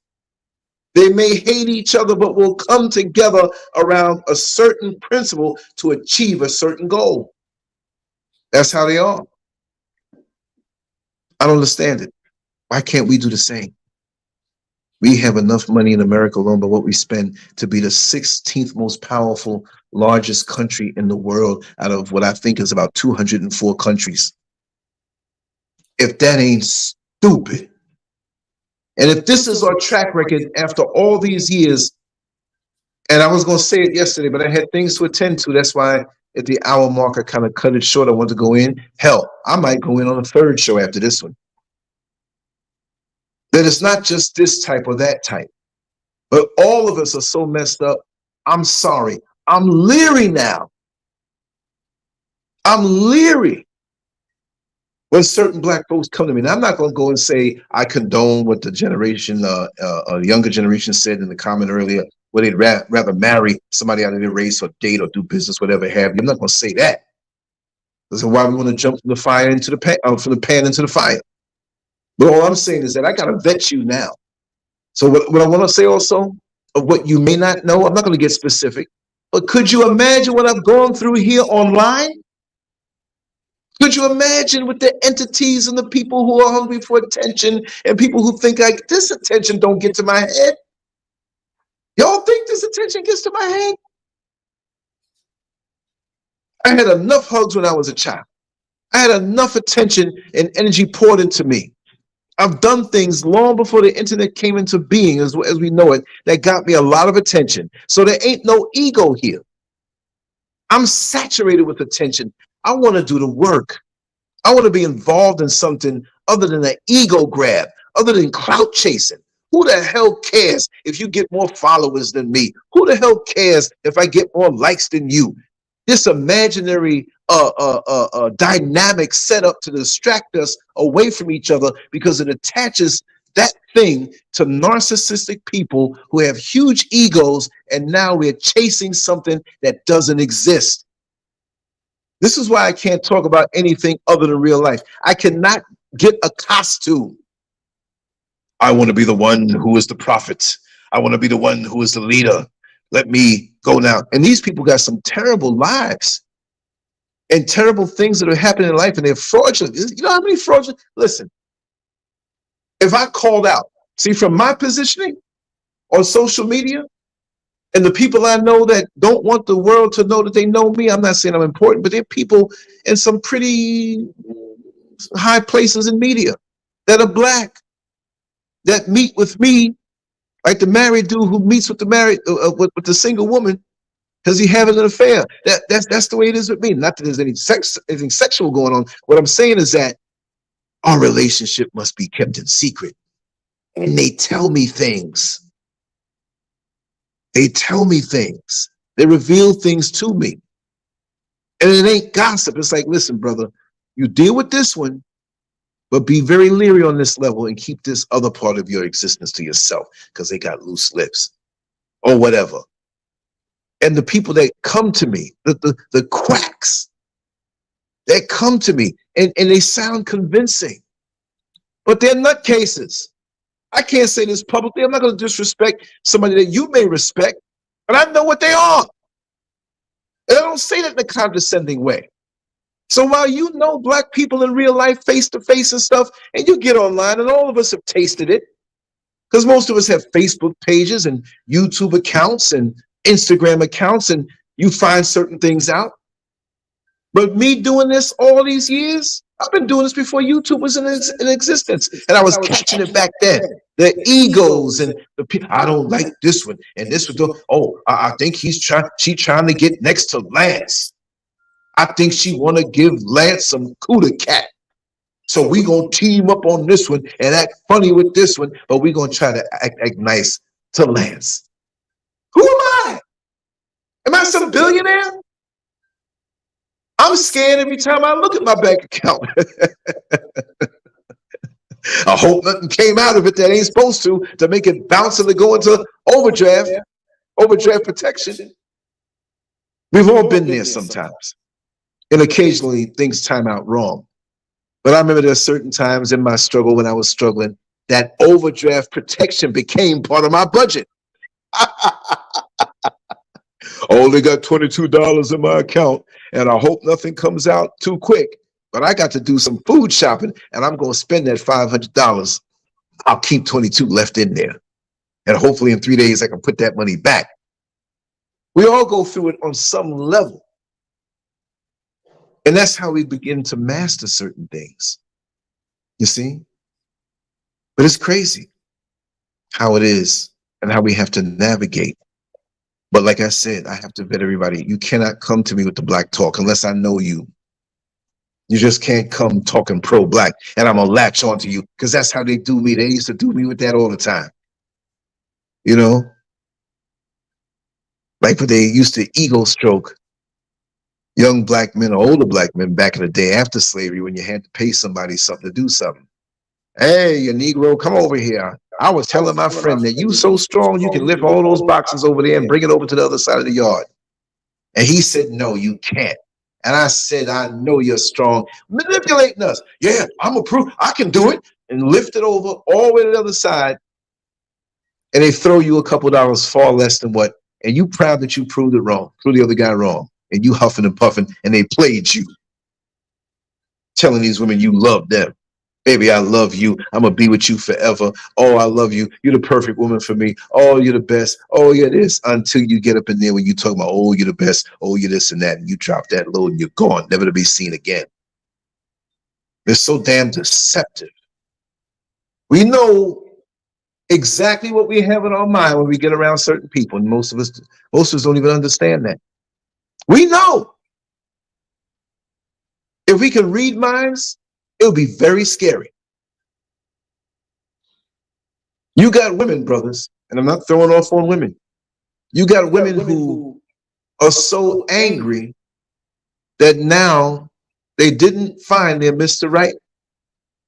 Now, let me just segue into this. I'm not saying every woman's walking around thinking about that. Some women don't want to be bothered at the crap they've been through, and I condone it. Heal yourself. Healing first. But there are some women, and I've said this before, and I'll say it the same way for those who never heard it before. You have the type of woman who says, ain't no good men out here. Ain't no good men out here. All these men are dogs. And they really have internalized this. Not because they don't have a man of their own, but they've been done wrong. And they may not have a man of their own. Understood. So we get to certain ages and we feel a little void and we get mad at the fact that the very thing we want, we don't have. So we get mad at it. You see a nice luxury car. At one point in your life, you could have afforded it, but now you can't. Now you're telling yourself, and you say, I don't really want no luxury car. No, it's not that. You just don't have the damn money to buy one. And you fell off on some foolishness, and now you're not in position no more. And this is what a lot of young ladies and older women, a lot of times it's the ones getting up there in age, and a lot of men too. I'm going to talk about that. We're going to bring it right on back to the topic. But you have that woman who may still be attractive, because you know black don't crack. But then there's that family across the street. Now she's saying in her head, all men are dogs. But she sees a man every day when she sits on her front porch or in the window peeping out. This man is with his family. He's cutting the lawn. He's taking the kids out to the amusement park. And you know it because you hear how they, Mommy, Daddy took us to the amusement park and took us to McDonald's. Just don't feed them that poison. I'm just making up a story here, right? And this woman who says all men are dogs has to see that there's a man in front of her who ain't a dog as far as what she can see. She's not seeing him 24/7, but let's say he is not a dog. He is fully invested into the ascension, the comfort, the security, the safety, and the future of his family. This doesn't match up with what she thinks about men. So she's got to either accept the fact that there's something that was off in her life, which it doesn't mean that if you wait around long enough that you just gonna get a good man. If you want a good man, work on yourself, keep yourself healed. The universe will beckon to bring you what it is that you need, but you have to be doing something for yourself and not waiting for that. It will come. The universe brings to you what you need, not always what you want, but it'll bring you what you need. If you are sincere in improving yourself and sincere in being supportive of others and productive for yourself. Now, she can't accept this. Why can't I find a good man like that? But she can't hold on to the fact that all men are dogs. So what does she do on a negative level? Instead of accepting that and seeing the example of the good man and saying, you know what? Let me study that wife. The wife is fully supportive of the man. I'm not saying she's a slave just to cook and clean. She might even have her own career. But from what she can see when she was out in the front yard and she'd wave at them and hear them talk, she wasn't putting him down. She wasn't ridiculing him. She wasn't putting everybody else in the whole world over him that they just met 3 years ago. She'd been with this man, and she knows that it's him first, of course her first, and of course God first, and that he feels the same way too. Don't let these niggas, I said it, permeate your life with they crap, because in their union, you don't know. And I'll talk about that in a second. Let's finish this one up. So now the wife goes away out of the country, and she overheard that it may be a couple of months, and the kids are with their aunt. So the man is by himself. So he goes to work and does what he does the same way when the wife was there, but now he's an open target. And she sees that he's a good man.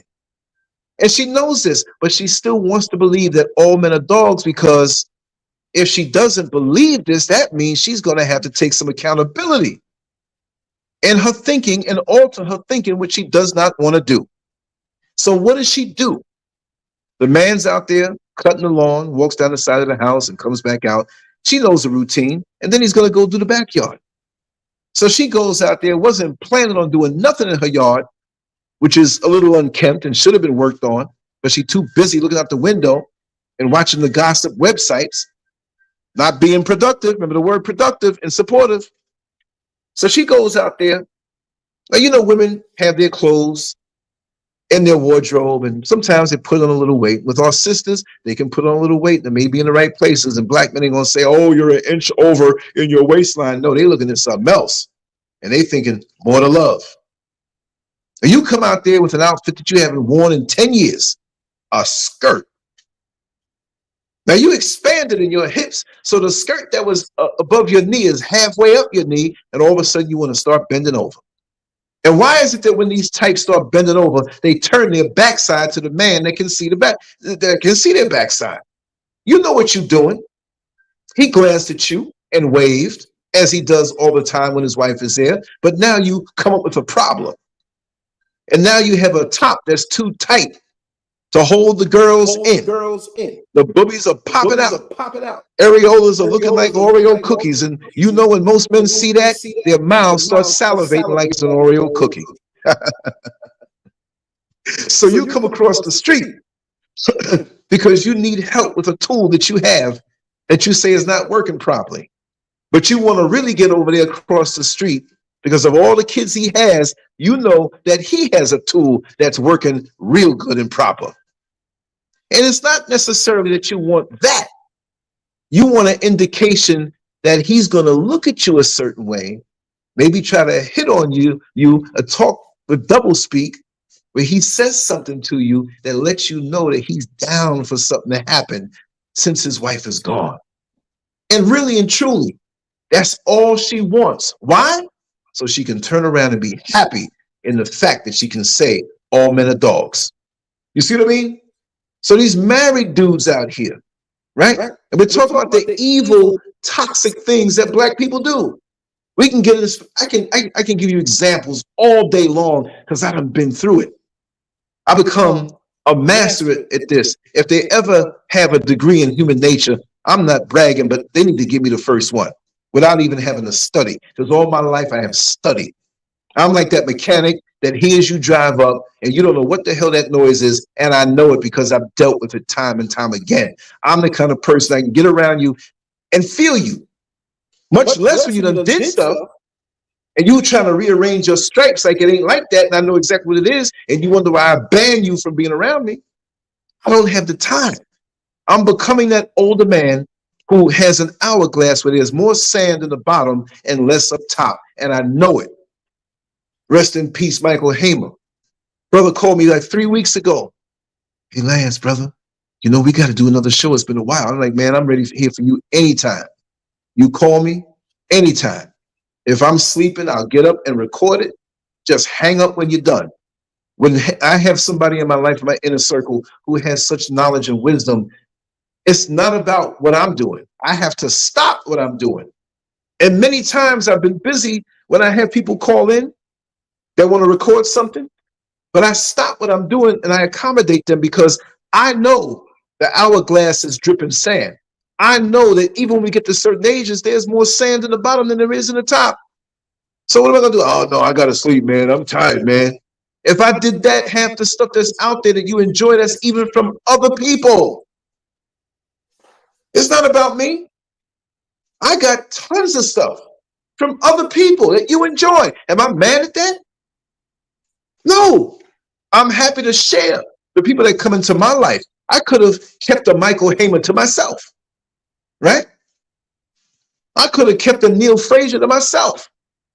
I could have kept a Dr. Ade to myself. Now, there's certain ones you ain't going to see because they did some foul stuff whether I was there or not. And that's just what it is. Or they associate with enemies who try to put things in their head. Oh, you don't need to go in that show. And you don't need to be, you don't need to, because they want to be, they can't get no attention. So they want to destroy what you have. Read between the lines. I'm getting rid of you. And it must be a reason. And like the lady said in the meme, and I say this every day, some way, somehow, you want to paint me as being the monster in the book of your life. Well, go back to the prior chapters to tell what you did to me to make me the monster. Why am I like this?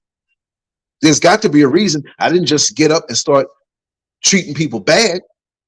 What is it that came before that made me that way? But you know, Negroes are only going to tell a certain part of the story, and they're going to frame it the way they want to frame it. I ain't got no time for that. Go on, lick your wounds. I don't care.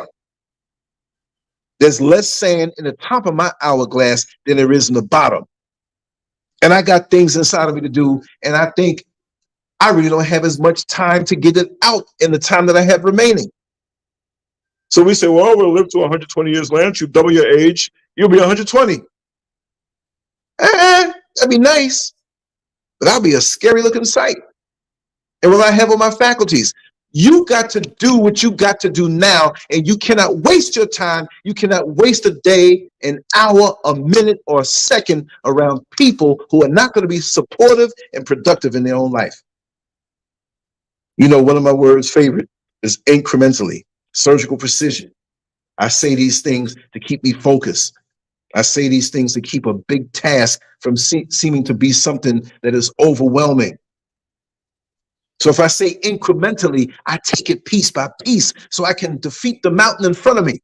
I don't, oh my God, that mountain is too big. Oh, I can't. No, I can defeat anything in front of me if I'm focused, bite into it incrementally with surgical precision, which means you have to be focused. You have to be focused, and that's something that most of us don't have. We got time to run our mouth.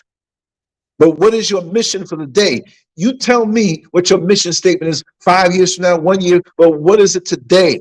If you building a house and you using bricks or cinder block or whatever, each block is important in the overall fruition, bringing this house into fruition. It's important. What you're doing right now is the foundation of what you're doing tomorrow. So like these two ladies that I said, and I don't know who they are, but I use it for the whole thing. They look like two ladies sitting there gossiping. At the end of the day, what is that going to do? And they get mad when they see you productive, gradually going towards your goals. They don't like it when you got something productive to do. And don't let it be something the world knows. Man, that LANCESCURV, man, he think you all that. But you know, I'm going to get around him and try to discourage him from doing what it is he's doing. He has to stop. You're not in America no more. You need to stop. Well, I need to stop. Because you hanging around a Negro that's saying my platform is going to die because you ain't there. Oh, I missed that memo. I'm still doing it. And if I don't do this, I'm doing something. If you see me fall off for 2 days, you know I'm doing something behind the scenes. There's always something up my sleeve. My mind never stops working. And then there's this other word called momentum. You are never going to get momentum with somebody who is stagnant.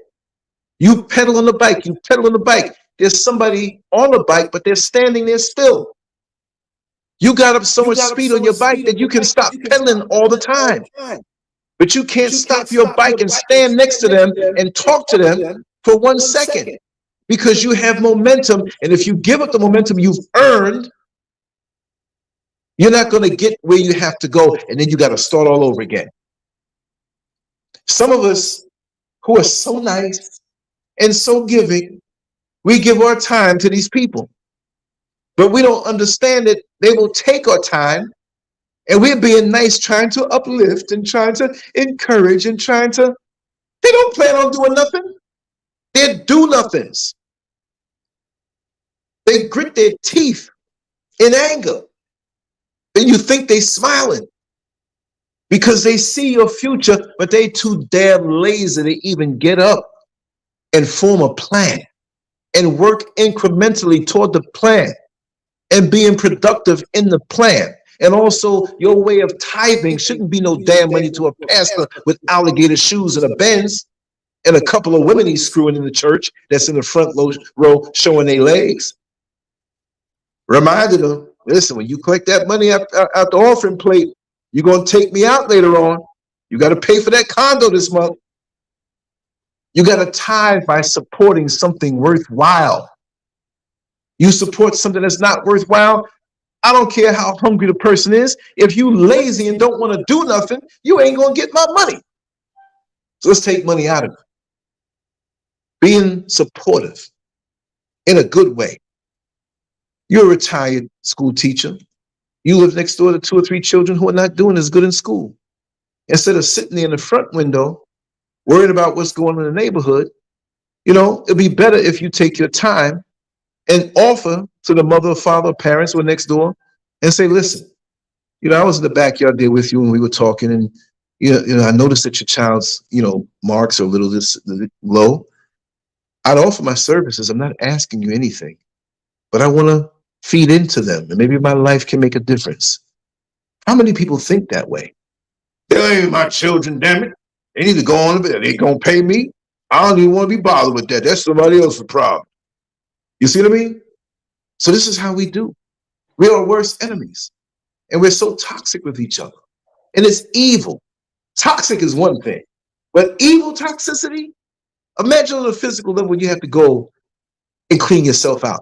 You get a colon cleanser or do a high colonic, and you're really, really getting into what's in you and getting it out. But when you are spiritually toxic and mentally toxic, usually you're physically toxic too, because toxicity breeds toxicity, right?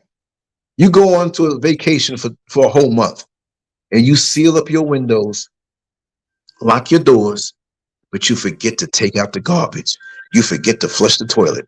You in the car getting ready to leave, and your little son, 8 years old, eats a whole lot. Mommy, before we go, Daddy, before we go, I want to go inside the house, and I got to use the bathroom. What you got to do is go over by the tree. No, I got to do number 2. All right. I'm going to open the door for you. Going up. You don't check. I mean, he has enough sense to wipe his backside and flush the toilet, but he was in a rush so much that he took a dump. There's always that little kid that they forget to flush the toilet. You're like, God, dog, what are they, a 300-pound truck driver? All of that came out of them? But he forgets to flush the toilet, and y'all forget to take the garbage out, right? If you run to the store and come back, it's not going to do so bad because you can correct those things, but you're away for a whole month. And when you hit that front door, when you come back, man, I don't care how much, for some reason, the windows are sealed. You got all kind of flies flying around and buzzing around your house. You got all kind of maggots at the bottom of that garbage, and the flies and the stench permeated into all parts of the house. Even the bedrooms and the doors were closed. It's stinking in there too. So toxicity breeds toxicity. Huh? That's what it is. So to be away from these people, what do you have to do? You have to set clear boundaries. Clearly define your personal and professional boundaries to protect your time and energy from people who don't respect them. You could have a husband and wife, and you can have people who are so determined. I'm going to be respectful of the wife, but I'm going to show him with my little kicks. I don't give a damn about him. I wish he would go away. Because the wife is so nice and we can get anything out of her. She's so giving. But the husband can see right through us. So we feel uncomfortable and we can't get shit from him. So they're going to try to break y'all up. They won't respect the boundaries, but they want to come and permeate and drop a word here and there and play innocent. You deal with things head on. You call things out.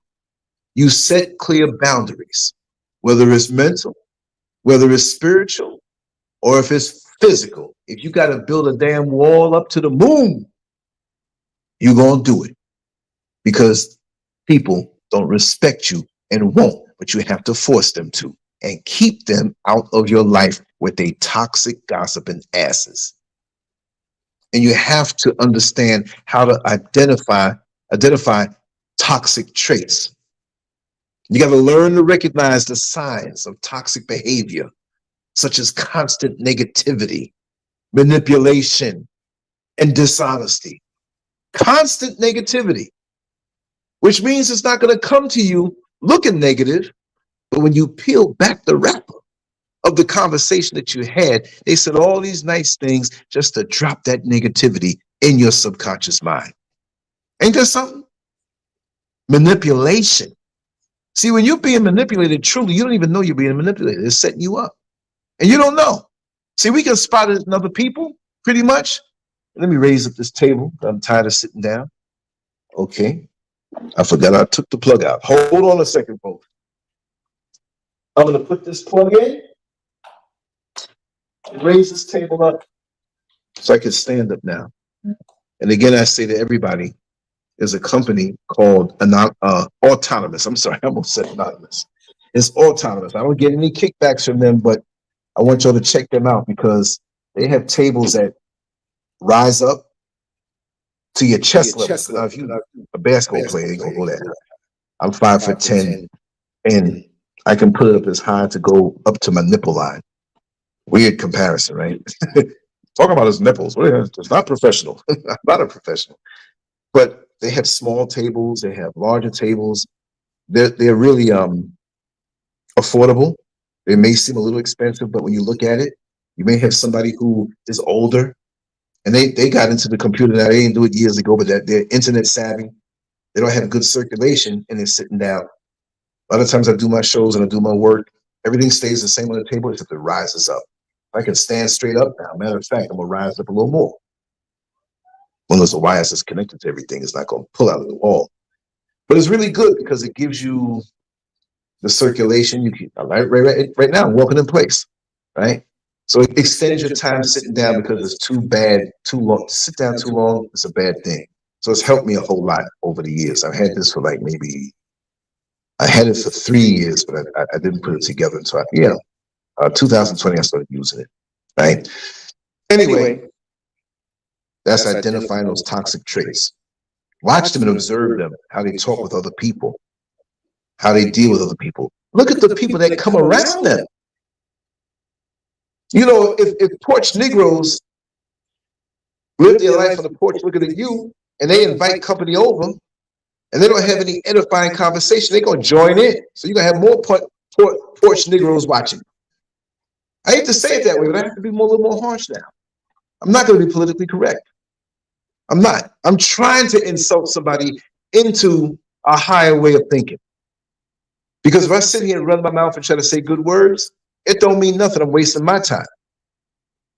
You go to the Marines, you go to the service, whatever, and they yell at you, what you call home, your mother, he yelled at me. It's taking you out of your comfort zone to break you down, to build you back up. Well, why can't we do that to ourselves and identify the toxic things that are inside of ourselves? Why can't we do that? Well, I'm always going to try to keep myself out of the comfort zone. I'm going to keep a foot in it. I'm going to enjoy it when I go to bed and rest at night, a little sip of tea and enjoy that. But I got one foot out of that. I crave to be out of the comfort zone constantly, not too much. If you've never been to the gym before and you want to lose weight, get muscle, don't mean you're going to go to the first day. I worked out for 12 hours. Well, you ain't going back there for another 2 weeks then. Incrementally, y'all. Surgical precision, going with a plan. Even when I don't have a reason to say the word, I walk around the house. Miss SCURV might be out in the backyard or something like that. I t-shirt, and ain't nobody home. I'm naked, half naked, incrementally. What you say? Incrementally. Surgical precision. Supportive. Productive. Say the words in your life. But you want to hear gossip? And you put that in your mind, you poisoning yourself. Even if it is amusing and feels good to hear, you're poisoning yourself. I'd rather be in my own set of solitary confinement, mumbling the words that I mumble, researching and reading the things that I choose to read, and that's something that's inflicted into my mind through social media. You know, many of us got very muscular thumbs. If you're right-handed, you hold the hand in your right, you hold the phone in your right hand. If you're left-handed, you hold the phone in your left hand. But that thumb has learned to scroll up. Wake up in the morning, we scrolling up. looking at what other people are doing in their lives or the crap they put out that's not edifying. And you look around and you've been to the bed a whole hour and your head is programmed with all of this stuff. You don't even know what it is that you have to do for the day. And the night before, you might have said, tomorrow I got to get up, I got to pay this bill. Tomorrow I got to get up and I got to do this, I got to do that. And you walking around now with that digital crack pipe called social media and that smartphone, which dumbs you down. You really don't know how much you can get done in a day if you wake up focused and you keep toxic people away from you. You really don't know. And like I said, we all have the seeds of greatness in us, even those who don't realize that they do, even those that are evil and toxic. They have it too, but they tend to not want to take care of their yard or their house the way. And I don't mean yard or house, but if you give everybody you know a certain or exact measure of land with the exact house, which I don't want nobody else's house, I want mine, right? But if you were to put them in a position where you say, I'm giving you this, it's the exact same house, exact same yard, come back in 3 years. Hell, come back in 2 months. Some people are not going to have their lawn cut. Some going to have leaks in the roof. And they ain't taking care. They ain't trying to take care of it. They keep playing the lottery. I'm going to hit one day. But that water is dripping in, and maybe not after 3 years so soon, right? With a roof. I'm just trying to paint a picture here. They ain't changed oil in their car. We gave them a car too, right? Same exact car. Some, the car looked brand new. Some, the car looked beat down. You see what I mean? So we're in charge of our destiny more than what we realize. But with these toxic traits that we have that are unseen, those things come back to bite us in a very bad way. And only you can see it over time. I don't need to see it over 5 years. I can sniff it in people right away. And I have to say that when I didn't trust my instincts, it never worked out well when you embrace do-nothings in your life. I'm going to plug this phone in because the power's going down. Let me know if it still sounds good. You know? Yes, yappa yappa. You can get more done with focus. But most of us don't know how to focus, right? And if we don't know how to focus, that should be first and foremost in our mind. Let me be able to extract the most that I can out of my day, and I can't do it with fraudulent entities around me or consuming junk. People say, well, when you used to do bodybuilding back in the day, how did you look like? How did you? I was eating the same food. Not the same food as everybody else around me, but I had to have focus and discipline to have an accumulation, an effect that came over time, that it made my body look a certain way because I wasn't putting down the bad stuff. But I had to have focus. The other foods look like they taste good, but it wasn't going to give me that look. And most people will never look that way because they got no damn discipline. No focus. But they know how to tell you how that girl around the corner is pregnant. Some of us, somehow, people we half know as soon as sperm hit egg, somehow you know the girl around the corner is pregnant. All the stuff didn't even come falling out of her yet. And you know she's pregnant. Damn, you good. Or since you play the lottery, why don't you know the winning lottery numbers? Since you know so much. Huh? So you got to identify these things in people, and you ain't got to explain. Run. Because your very life depends on it. If you have the luxury of a deathbed, a transition bed, and you look back on your life and you know it's a matter of days before you get on up out of here, you ain't got nothing to do but think about what your life has been, and you have to be brutally honest. Ain't nobody in denial on the deathbed. Ain't nobody in denial on the deathbed. Because now, when you know you lived your life jacked up, here come the deathbed confessions. And I don't mean death like you're not going to live. It depends on the person and how you lived your life. Let's say there is a heaven and a hell. Heaven don't want your toxic crap. Well, I'm going to go on up there. I'm a nice person, but you never worked on certain things. And so you got to leave that behind. And if that's so much a part of your life, then you ain't going to get that in the afterlife. You ain't going to have no afterlife. No, I've never been there. I don't know, but I know you ain't gonna take the crap from this world into the next level. You're not gonna transition with this crap. Just the same way if you try to shoplift in the department store and you gotta walk by those two tall white sensors right by the door. Oh, you can't leave without this stuff. You can't say you forgot, and if you did, well, you gotta leave it. Because you ain't going out of here with that. You're not leaving out of this store with the stuff that belongs here. The carnal stuff, the decadent stuff that belongs on this level, on this crazy world that we live in, that's changing ever so swiftly. No. You ain't going up out of here with it. And you lying to yourself if you think you do. If you do. Huh? You got to trust your instincts. If you have a gut feeling that someone is not a positive influence, you got to trust your intuition. Come on, y'all. How many times did you have a feeling about something? And the surface, let's put it in the form of a person, and the surface looked right, they said all the right words, everything, and they let you down. Or you realize they were just using you, right? For whatever reason. But you ignored the gut feeling, and you find out the grim truth. And you realize now, wow, it was my gut feeling, but I just went against it. And now you learn as you get older to trust in that. The old church leaders will say, well, you got to trust in the Lord. We got ways of saying it. My intuition, my third eye, my gift of discernment, whatever way you want to call it is the same thing. How many different words in the world are used to describe a hamburger? Every country doesn't have their language, and all of a sudden they say hamburger.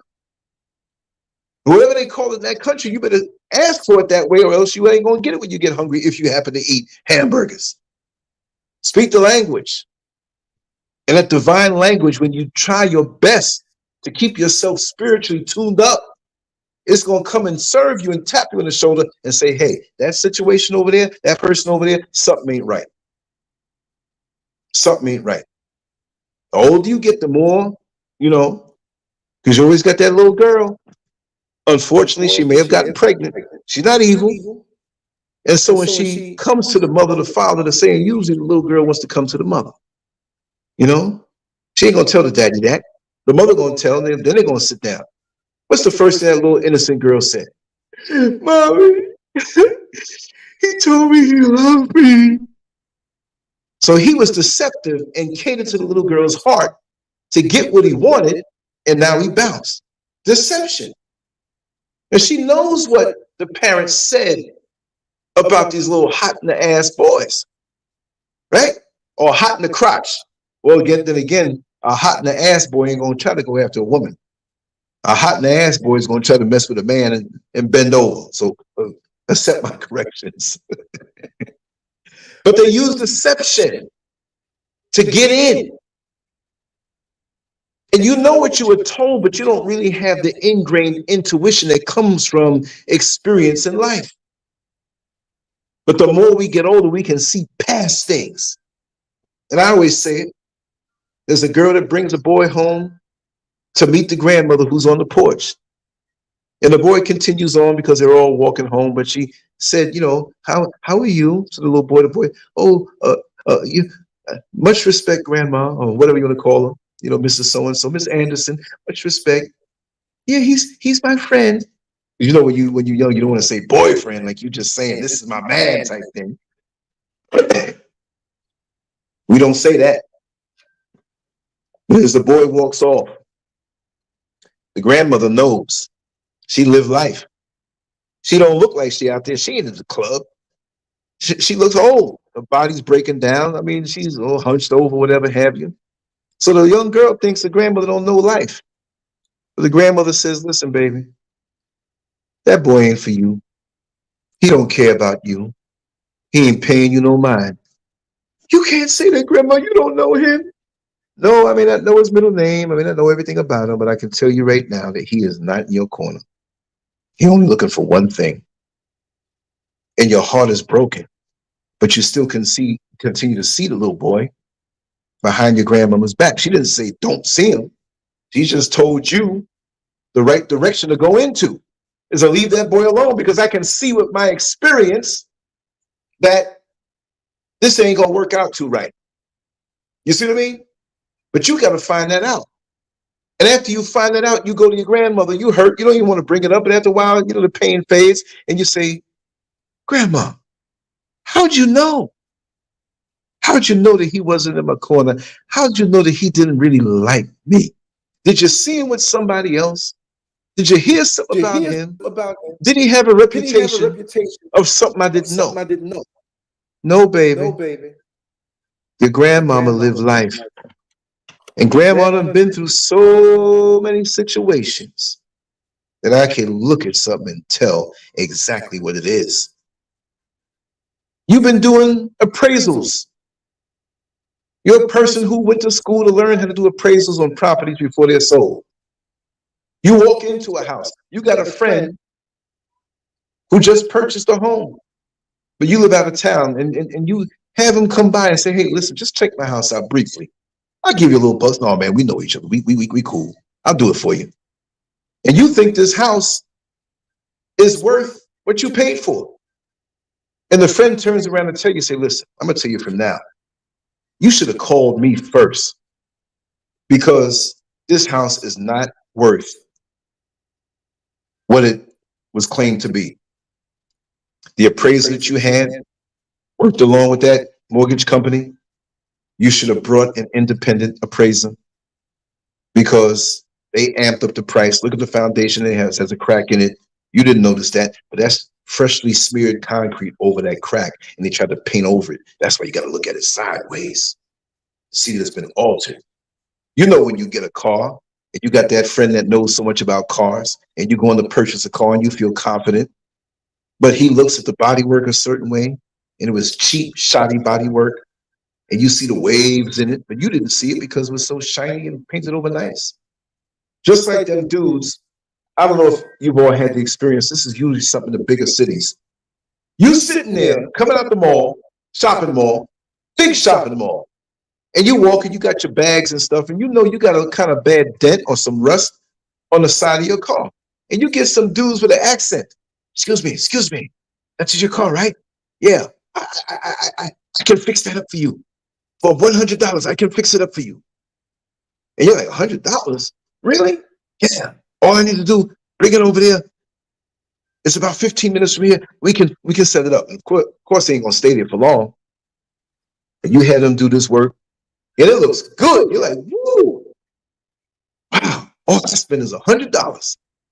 And then when it rains, you realize there's something, nothing more. Not exactly, but it's nothing more than joint compound they stuck up under there.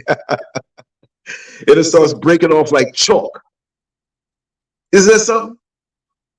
So you got to be careful who you deal with, and trust your gut, trust your instincts. And you also have to assess your relationships, because Negroes can change.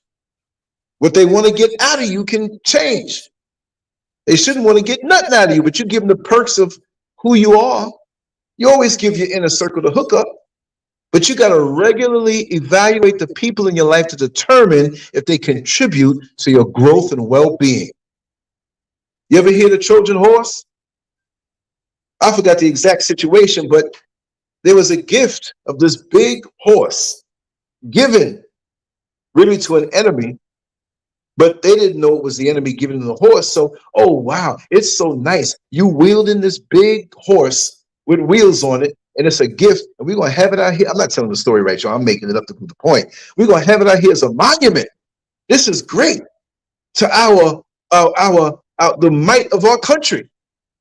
But really, the enemy was the one to facilitate bringing that Trojan horse, right? And that makes me, you know what I'm realizing right now? Maybe y'all didn't realize it. I'm going to say it after I tell the story. It just hit me. You know, sometimes things hit you after years, you don't know why. But anyway, they accepted the gift of the horse. And when they got behind the enemy wall, locked everything up, and they saw a door on the side of the horse, and what is this? The door slid open, and all these soldiers, I'll call them, troops or whatever, came in to slash and and defeat the enemy, the Trojan horse. The Trojan horse. Now I know why the company that makes the condoms called Trojans call the Trojans. Because you want to keep what's inside away from breaking and impregnating somebody. The little soldiers coming out. Trojans. Trojan man. That's why they call it that. Somebody was very creative in that. It just hit me right now. Maybe everybody else knew, and maybe I'm dumb. My brain, my big head is always filled up with all kind of stuff. Trojans. What's inside that you want to keep outside, but you let it in? And if you don't have the Trojan condom, those little troops gonna get in and raise hell if you ain't ready for it. Ain't that something? That's crazy, right? So you gotta always assess, because people can come into your life a certain way and change on you. So you have to reevaluate, because now they could be turning on you and hating on you, your success, whatever, and want to bring it down. They can get better. And I want people to assess me, rate me, evaluate me. How are you going to be on the job and not get that assessment, whether it's yearly or quarterly? Well, you know, when you first got hired, you were so much more dutiful. You were always on time. You went over and above for the company. But it seems like now, this being the third quarter assessment of your work, and you're spending more time in the break room. You're not as enthusiastic. You're not meeting deadlines, and you're showing up late. You've been calling out a lot. We're not going to do anything with you now, but we're going to put you in a different status where if this happens again in another quarter, we may have to let you go. And they make you sign it. They may have to do video now, because people will lie. So you know with your evaluation where you stand. And too many of us, we're afraid to, I'm not saying give an evaluation, but when things change and it's obvious, open your mouth and say it. If they don't heed, then they must go. But again, your personal hourglass, if you can not see that, and this is not for everybody, because if you're 20 years old listening, you're supposed to live to 100. You don't have to listen to this. But for most of us who get to a certain age, right, there's more sand in the bottom part of the hourglass than there is up top. And just like the illustration of the older man with the little boy who was holding his hand, and the older man had a cane, the little boy had more sand up top and a little bit on the bottom. How much sand is in your hourglass? Up top. And you going on with the foolishness. Let me tell you something what scares me. I'm not scared of too much. Of course, if I see a bucking bronco running through my living room, I'm gonna run. I don't want none of them horns to poke me now and kill me or whatever. If I see somebody pointing a gun at you, I'm gonna stand like Superman and put my hands on my hips. I deserve to get shot if I'm not trying to run and take cover, right? That's foolishness. But we have to understand that, let's play a little game. Let's just say, whatever age you are, double it. If you're 20, let's double it and say 40. Can you say, if you're in reasonably good health, probably aside from an accident or mishap, or I might be alive. I'm 60. I'd love to live for 1,000 years if my body could be kept up. But if I double my age, I'm not saying I can't do it. I'm damn sure going to try, because I want to be here to do the work and get all the seeds of greatness out of me manifested. But chances are, y'all, chances are, I'm not going to say it or claim it, but chances are if I double my age, do you think I'll still be here? It doesn't matter. Because if I'm sitting on my ass and not doing anything, I'm dead now. So why want more time to do nothing?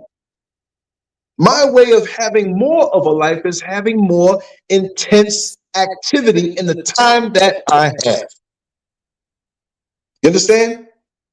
In the time that I have. And I don't know, none of us know. So why are you wasting it? So you have to assess the people around you that can become speed bumps. Because this season for me, I'm all in on so many fronts. I ain't even gonna say. You probably already noticed. This guy banging out content and still living a quiet life. There's things I gotta get out the house and do certain things. I gotta come back here, there, whatever. I've learned how to overlap and multitask at the same time. If I'm going to the store, I might do a video while I'm walking up there. I might meet somebody interested and get their phone number to do an interview another time. Who knows? But I know chances are that I'm over the halfway point. And see, let's take this as an example. Even people who are my age, chronological age, well, you know, maybe my family lived to 100 or lived to 90, whatever. Okay, that's cool. But your ass might be out of here in 2 weeks. You might have something different about you and your physical makeup that's different. And you're gone. So I'm not at this age scared. I'm scared of wasting time. That's what scares me. Because I got to account for the time that I spent on this earth. I'm not even talking on that heaven and hell level. I'm talking about accountability. What have you done? What have you done for me lately? Ooh, yeah. Right? That's what scares me, because if somebody treats you to a cruise and you've never been on a cruise and you say, oh, I always wanted to go on a cruise, and they came into some money and they said, you know what? I love you. I'm tired of hearing you say that you want to go on a cruise. So you know what I'm going to do? What you going to do? I'm going to treat you to that cruise. I'm going to find the best cruise, the best ship with the best food, best entertainment, strongest ship, so we don't have no Titanic business happen, which can happen. Oh my God, thank you so much. Thank you so much. And you go on the cruise and you come back home and they ask you, how did you like it? Well, I liked it. It detects something wrong with that answer. Like, well, tell me more. It seems like you maybe didn't enjoy yourself. No, I enjoyed myself. But what did you do? Did you check out the cuisine, the food, international, all the food you can eat all the time? Entertainment going on all night, karaoke, did you participate in that? There are other people there from your age group, and there are other people there who may come from and look like you. Did you meet any new friends? I didn't do none of that. What? What you talking about? You had nothing else to do.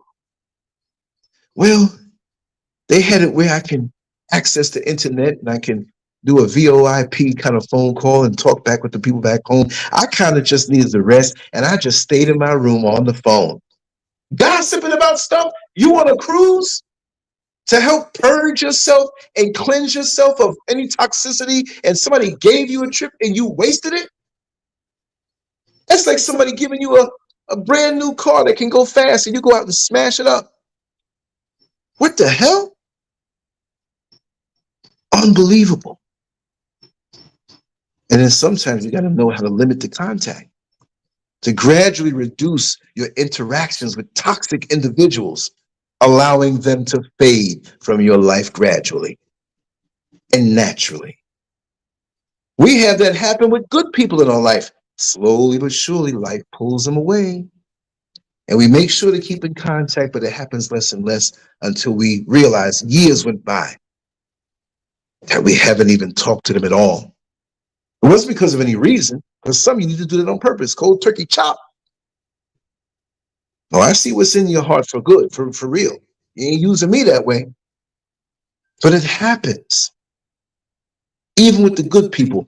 I have been furiously looking for a phone number to an old friend of mine who was very close to me. Got back in contact with him, changed phones. We weren't talking as much because I'm out here getting myself together in my new life. But I sat there and I said, I got to call him. Number's not in my phone. Oh, damn, that's a new phone. Looking down in the book, didn't write the number down, but I have it here. It's somewhere that I can't find it, and now I'm panicking. Because I know that he's dealing with a major life-threatening health issue. And I wanted to get my stuff together to tell them, listen, brother, why don't you come on out here and live your time with me? But you don't have to worry about nothing. We here trying to get things together, you know. It's not all the way done yet, but you know, we can spend time together and we can enjoy because he loves nature. And there's another friend I'm extending it to he's not sick. But he's at a point in his life and I see the beauty of life. And I want us to have our childhood back together again. Certain people, you know. This brother, I knew him when I was 6 years old, 1969. And he was 4 years older than me, but he loved nature. And I was very intelligent for the young age. And we would get around each other and find praying mantis egg cases and certain things with ants. He had a terrarium. He kept lizards. He was different. He was different. Black man, young black man, he was different. And I spoke to him the other day, and we always keep in constant contact. Sometimes a week or two goes by. We're busy. I understand that. Time difference. I'm like, I ain't gonna call him. He might be sleepy. You know what I mean? You know, just like people call you from different time zones and they forget that it's 2 a.m. You sleep. Well, first of all, most people know that I find myself up a lot at night. I'm trying to correct that, be more with the sun. And I am determined this month to totally do that. Like, as soon as the sun comes up, I'm there. As soon as the sun goes down, I'm there. And I'm out there in the sun 24/7 because nothing but sun in summertime here. I want the sun to say, damn, you, man, I'm just getting here and you in my face. Like, you have to deal with me all day. Give me them rays, boy. That's the way it's going to be. But limiting contact with these toxic people, slowly but surely, they will go away. And that's good for you. And you got to be selective in social circles. You got to choose your friends and associates carefully, prioritizing those who align with your values and your goals. They might be into the same thing that you're into, but they got a different feeling towards you. And you discover this, and you're like, okay, all right, we cool. And you have to practice effective communication. You have to address issues with toxic people directly, assertively, and respectfully, which is hard. And express your expectations for a healthy relationship. That's being nice. Express your expectations for a healthy relationship. They might not even have the ability to have a healthy relationship. They don't want to heal themselves, some of these people. If you see a person that doesn't want to go through the process of healing and acknowledging the effed up things in them, whether they were the cause or they grew up in a toxic, dysfunctional family, if they don't want to acknowledge it, then, hey, that cancer is going to spread over to me. Healthy relationship, maybe, but don't bet on it. Because if you got to have effective communication to deal with these people directly and they don't know what they're doing or the effect they have on you, no, you got to get rid of them. Avoid gossip and drama. I talk about that a lot. Steer clear of participating in or being a target of gossip and drama, which often involves toxic individuals. Steer clear of it. What is it doing for you? Because the minute you walk away, they're going to be talking about you. We got folks on the internet, man, that I know personally. They're watching this show. They're on this clubhouse at night. They don't do nothing. Oh, they said something about you on this clubhouse show. What time was it? 3 o'clock in the morning. Wait a second, when do you sleep? Are you making money out of this thing? Is it a business? You running and whispering and talking and cackling and what is your job? Are you a damn agent? Will you be here live next year? People dropping dead in this age group and even in younger age groups. So we got to, you wasting it? No, get away from me. Because you'll be found dead at the keyboard, not from doing something good. What legacy are you leaving? Anyway, oh, she was such a wonderful gossip. She brought me all the news. I'll miss her tremendously. No, because you know about her, but she wasn't really no good anyway. Surround yourself with positivity to deal with these toxic Black people. Seek out positive, supportive, and inspiring people who can uplift and motivate you. That goes back to being supportive and positive. Say those words. Say the words that are positive in your day. Feed your mind these words. Let it become a reality to you. I didn't end up out here in West Africa just because one day I want to go. Yeah, it starts out that way. But what day? What plan? What year? How you going to get there? How you going to get the money to go out there? How you going to sustain yourself when you out there, when you don't have no jobs out there that they're going to hire you on? When if you did, they ain't going to pay you nothing. They ain't going to give it to you nowhere. They ain't got no jobs out here for the Ghanaians. How they going to find a job for me? So I got to be able to sustain myself. I got to figure these things out. I got no time for gossip. I got no time for worry about what the next person's doing, what they said, or this. I don't care about that stuff. Are we talking about the gossip and drama that people were talking about 100 years ago, 50 years ago, 25 years ago, 10 years ago? Most of us have become, there's a term that I made up. Most of us have become ministers of useless information. I would say it to the friends who know. So yeah, that's a minister of useless information. They're gonna regurgitate something that is useless or it's just not good. And you got to avoid that and surround yourself with positivity. But you also have to build a strong support network that you don't allow these people to infiltrate, these toxic people. You got to cultivate relationships with individuals who share your values, and provide emotional and practical support. Well, if you ain't got nothing going on in your life, then how you gonna provide emotional and practical support? And I'm supposed to be there for you. It's not a one-way street. And it's not always 50-50. Sometimes I'll give you 90 and you take it and you give me back 10. Might be like that for 10 years, but there might be a reason for that. It's what you need. You don't take more than what you need. That's the problem with us in these relationships. With positive people, the negative people are going to try to take all they can get. And when you drain down, they ain't got nothing for you. They'll be singing the Flavor Flav song. I can't do nothing for you, man. You jump from the jelly into the jam. Focusing on your goals. There's other stuff with toxic people. Takes you away from that. You got to shift your attention towards your personal and professional goals, which can naturally lead to less interaction with non-productive people. I'm too busy to sit up in your face and whisper. People, there you go, right there. Remember what I told you about him? And so. Did you hear what happened? Did you hear? Like I say, that word, hear and heard. Gossips can't talk to you without using the word heard. Take it out of their vocabulary. It'll be very hard to be a gossip. Yeah, hear or heard, same family. Oh, you know what I heard? I heard that this person this way. Oh, I heard this and I heard that and I heard. Man, make you want to smack on the face. Tell me something you heard. I'm not saying it's a bad word because you can hear good things. You know, I heard there's a great sale down at Home Depot or Lowe's, where they had these so-and-so things on sale that I know you're interested in. You know, I didn't have enough money. I would have picked some up for you because I know you're interested in that. Then heard is a good word.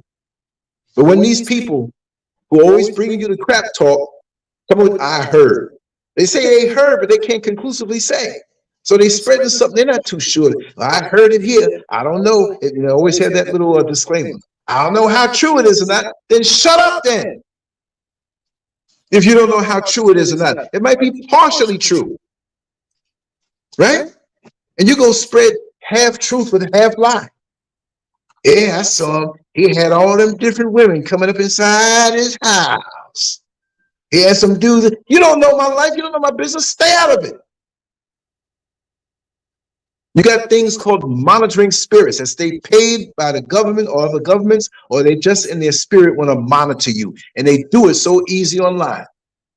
And when they have a chance to do it in real life, they peeping and looking and coming to conclusions that ain't even true. Let me tell you something. Half of the people who follow me, it fluctuates. Maybe more men than women. There's some people, there's some times when I'll check my stats, it's more women than men. I know a lot of women. If you see me in the street talking to one, doesn't mean I'm screwing them. I'm speaking to certain people specifically. So if that's the case, and I'm now in the motherland and talking to someone, I may make a comment in a chat room, you know, on another show. Listen, reach out to me. I gotta talk to you about something. Ooh, what he won't talk to her about. So is my dick that long to go all the way across the Atlantic Ocean to go screw somebody over in the west side, you know, in California, on the west coast? But that's your mind. So I guess I must be LGBTQ because I talk to a lot of men too. So am I going to live my life scared of what you're going to say? No, I'm going to forge forward even more and give you more to say. But you sit there with your non-productive ass watching me off your porch with your hocus pocus assessments. But you're not supposed to live your life scared of what people are going to say. Let me tell you something.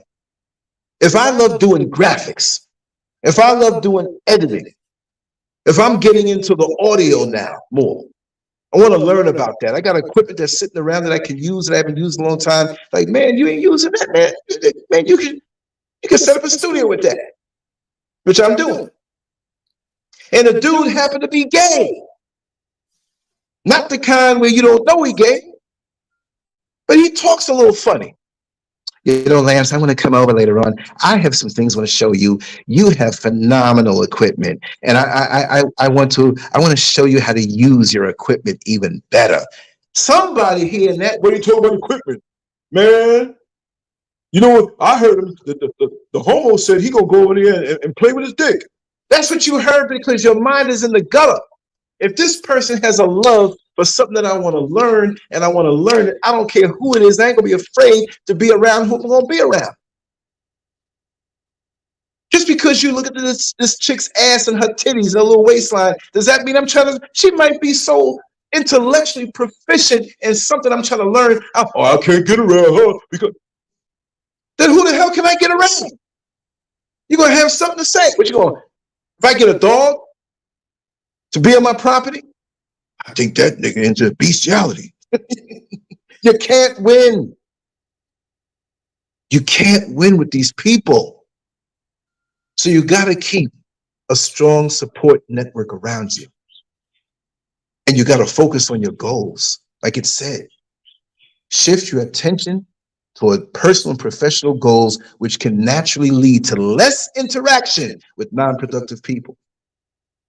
And I'm going to say it will lead to more interaction with productive people, because people who are truly go-getters, producing, manifesting, they're not going to say, well, you know, we're going too fast with our goals. We need to find a couple of do-nothing gossips to hang around. No.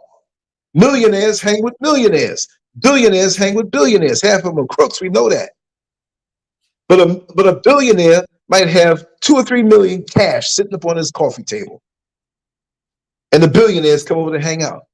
Chances are they ain't going to touch that money. They talk about concepts beyond the small-mindedness of toxic black people. That's where I want to go. So don't get mad when you see me interviewing white people on this channel that have information that can ascend me, that their mind is so much into that, they ain't think about nothing. They don't even think about, oh, that's a nigger and I'm not going to talk to him. Well, I don't want them kind. I'm not going to kiss up to nobody. I don't care who you are. If you black and you a coon, I don't want you.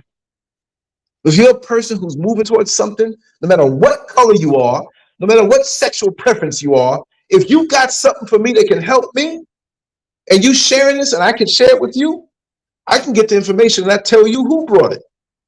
This is a lot of people I'm talking to right now. It's going to be a whole different level because I've broken free from the petty niggardness.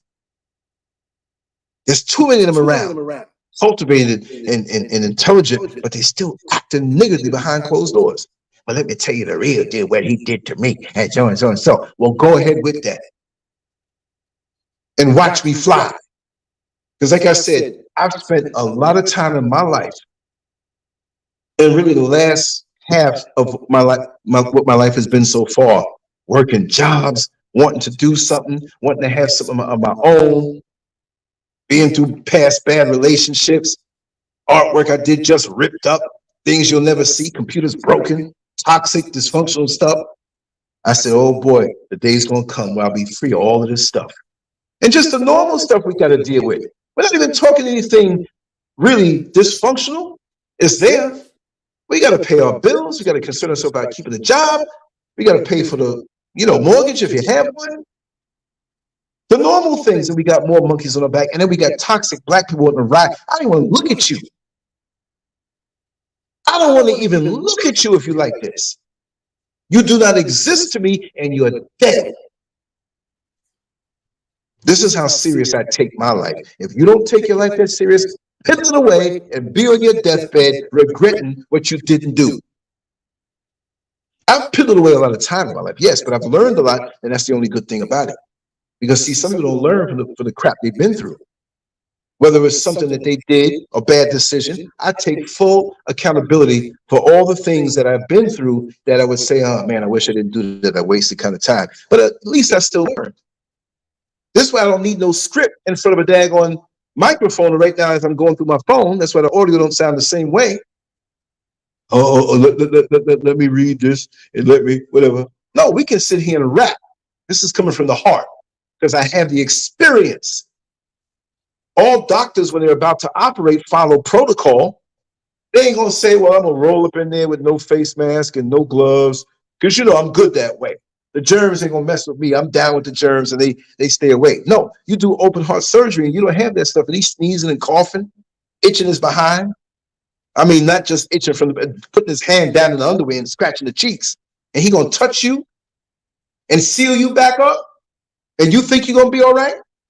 So what does that tell you? When you open up to people, stuff can get in and you walk away with something.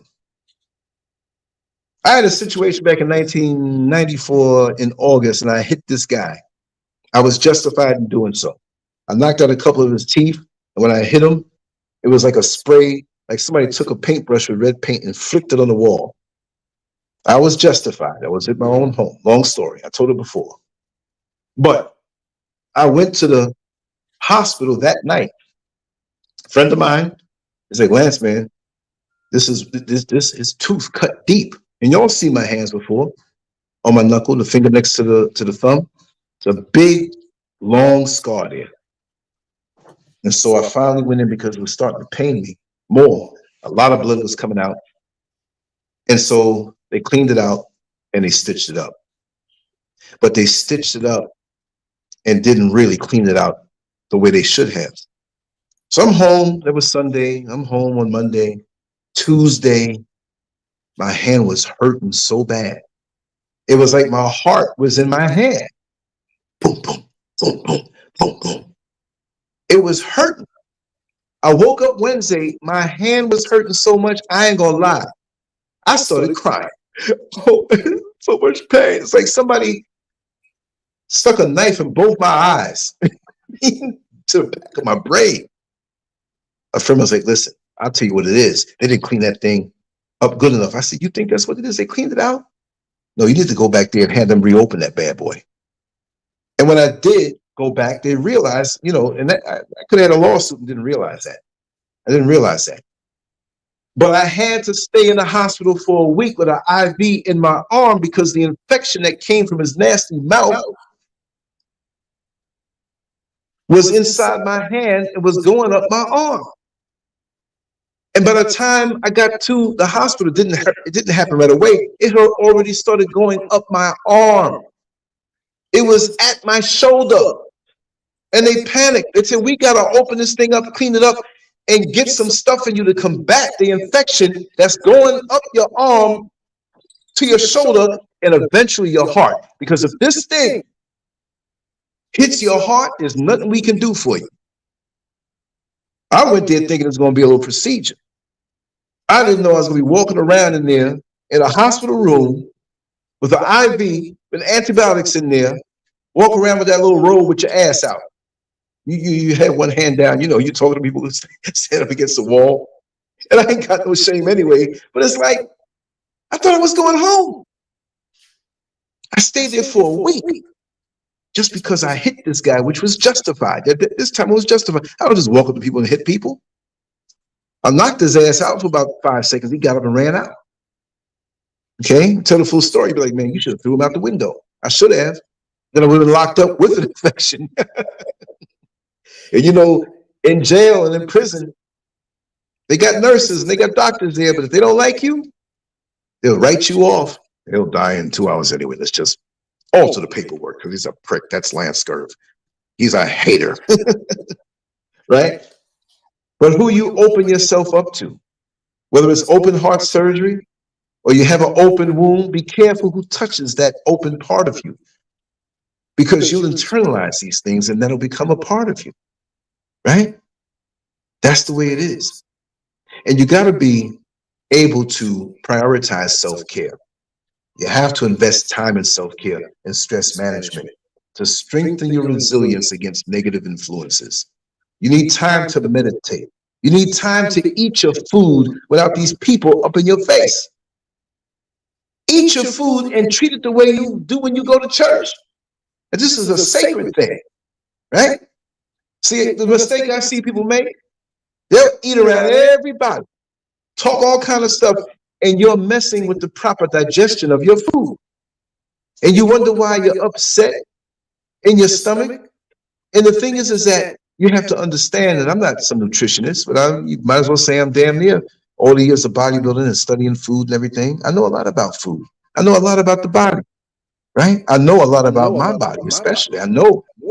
I get in the gym in a year's time, you're going to swear I'm on steroids because I know exactly what to do. You never forget how to ride a bike. But isn't it funny how we can plop down and eat with all kind of people, talking negative stuff, talking gossip, talking foolishness, which is going to not allow you to digest your food properly, because it's not what you eat. It's not what you eat. It's what you absorb. It's what you digest. So out of the 100% of the food you put down, some of us absorb 15% of it. Some of us absorb 90% of it. There's a part of the digestion that you have to do that you need to be away from people. All of your blood is going into your stomach and digestion. You got to enjoy the food. You have to think good things because you're putting something in you. Open heart surgery, they touch you with dirty hands. You're going to die. You're going to be infected. The food has to be good, but the environment has to be good also. And who touches the food? If they're hateful, there's a spirit. That's why they say, make the food with love. I don't want nobody preparing food for me that wishes I didn't live. Oh, yeah, take the food. No, I'm not eating from you. Don't bring me no food. I'm not going to say everybody here. I'm just saying in general, you just can't accept that. And I find it funny, and it should be backwards, right? We don't have no problem sitting around a bunch of strangers eating food. I'm probably going to do it again one day in this life. I'm living in a way that's very much like a monk. That's why I can run my mouth so long and for so many hours, right? We've been on the stream for 2 hours and 35 minutes, and you all know if I had to, I can go another 10 hours. It ain't no problem. I soon have things to do, and I will do them. But the bottom line is that, why is it that some of us take more time to be private when the food is coming out our anus as opposed to when we're putting it in? We ain't got no problem being around all kind of people putting it in. But when we go, oh man, we will go to the point where we will crap on ourselves so people don't see that we have to go to the bathroom, and all of us go to the bathroom. Some of y'all listen to the show right now, and you sitting on the toilet. You ain't got no mic, but I don't want to hear what's going on in that room, right? But we more worried. I don't want them to see me take a dump. It's private. But where we eat is public, and that's where the most damage is happening. So I have no problem with isolating myself when I'm eating as much as I can, being in a good state of mind, being peaceful, thinking positive thoughts. And I ain't got no problem if it had to be switched around. Oh, Lance crazy, man. He done yanked his pants down and took a dump. I saw it all. That nigga was chopping off pieces. Yeah, but I'm done with the food by now. I'm done with it. That doesn't have no effect on me because you're going to go within a few hours, if not within 5 minutes, and do the same damn thing. We're more concerned about where we are and who's around us when we take a dump, but we don't care who makes our food, what kind of food we eat, the spirit of the person preparing the food. Culinary soul ties. Culinary soul ties. We think soul ties just come from sex. It does. We can have emotional soul ties. It don't even have to be sexual. It could be the same sex of people who ain't gay. They working a soul tie on you and have an effect on you in your personal life and in your home life, and that's their purpose. So when one sees this operating, you got to call it out. I want you to be scared of me, because every time I see you, I'm going to call it out. If you cross that line, you ain't never going to feel comfortable, because I know what's inside of you. So you're always going to run when you see me, because you know your intentions ain't worth a damn. And you got to claim your life this way, because you won't get anything done, because you'll have these spiritual and mental soul ties that are speed bumps. Some people can be speed bumps. How many times have you gotten up with enthusiasm for the day and you feeling real good and you riding the wave of enthusiasm, and somebody comes to you and says a few words and it kills your spirit? Well, you know, every boxing match you get into, we've seen boxing matches where some of the people who are champions, they fought an excellent fight, an excellent game plan. And after the fight, they didn't even get a mark. And the other guy's busted up. We have some fights where the winner looks like the loser. His face is all lumped up. You turn the TV on, damn, he looked like he lost. What you mean he won? Right? So the main thing in this world is, like Floyd Mayweather was said, and many other great boxers before him, because it wasn't just him. Some may think that he made this up, but it's about boxing is about hitting and not getting hit. Hitting and not getting hit. And so that's what it is in this world. You don't want to get hit, but you want to hit. And I don't mean violently, I don't mean negatively, but you want to hit those goals that you set for yourself. And if you're a person who's going to get in my way, I'm going to steamroll you, and I'm still going to reach those goals. There's certain times where I've allowed, I'm human, I've allowed someone who I formerly trusted to get into my mind and say some things and drop some, not seeds of doubt, because I know I don't doubt. I'm not bragging, I don't doubt. My mind is sharp. When I know what it is that I have to do, I don't doubt my capabilities. I'm a monster that way. Like last night, right? I promised to do this show for me last night. We're 5 hours different. So right now for me is 1:41, almost 2. So with the 8 hours difference of the West Coast, right? It's almost 6 in the morning. But I said I was going to do the show after the Neil Frazier show, right? But I said to myself, after having to do certain graphics and different things, I said, you know what? I want to give it my all. I want to be able to talk as loud as I want in the daytime. It will flow better. I'm not at the end of my day. I'm really at the beginning of my day, a couple hours in. And what a very intense day it's going to be. So I said, let me just make this link so you all can see that I made the show. And even when I woke up, and we're talking my time now, I made the show for 10 a.m. for me. And I woke up at 9:46. I was like, God, dog, I want to be in the same flow. I need an extra hour. So some of you may have noticed that I went from the time I said to the next hour, which I don't want to say because there's so many different time zones, right? That's what it is.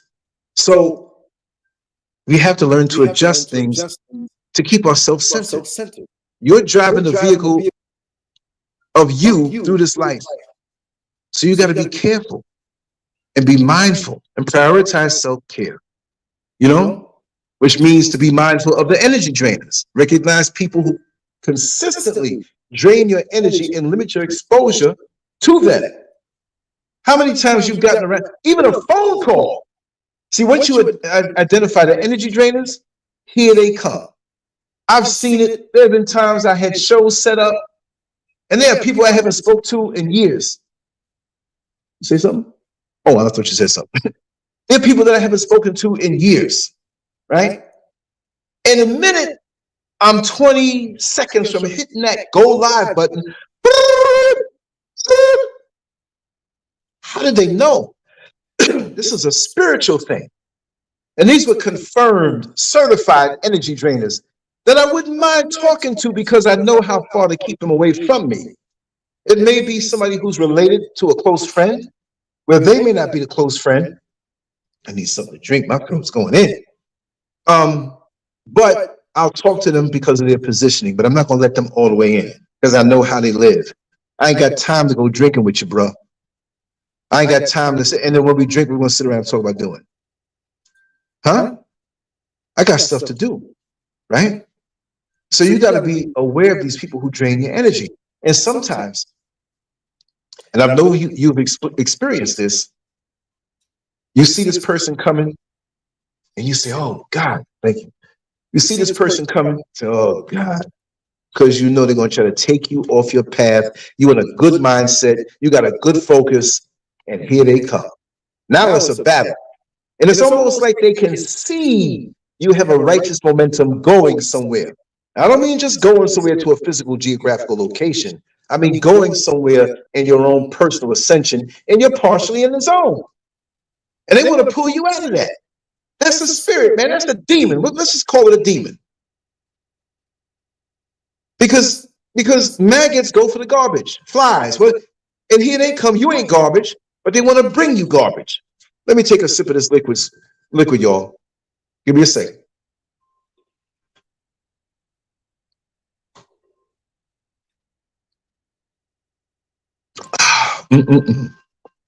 Let me check my other screen. I got a bunch of screens here. Okay, I just want to make sure the audio is coming through on the phone because I don't have the chat room open on my phone. So we'll continue. But these people, when they're certified energy drainers, guess what? The sight of them makes you release some adrenaline inside. You know, when you're a kid and that bell rings, 3 o'clock, time to go home, but it's a Friday. Now, you know, ding, ding, ding. Oh, yeah, the weekend is here. You feel that bit of adrenaline and you want to run out of there. You don't really run into school on Monday in the morning. Oh, I got a whole week, or even the job. But you ride the clock and you look, oh man, it's almost time to go. And you have enthusiasm, and here they come.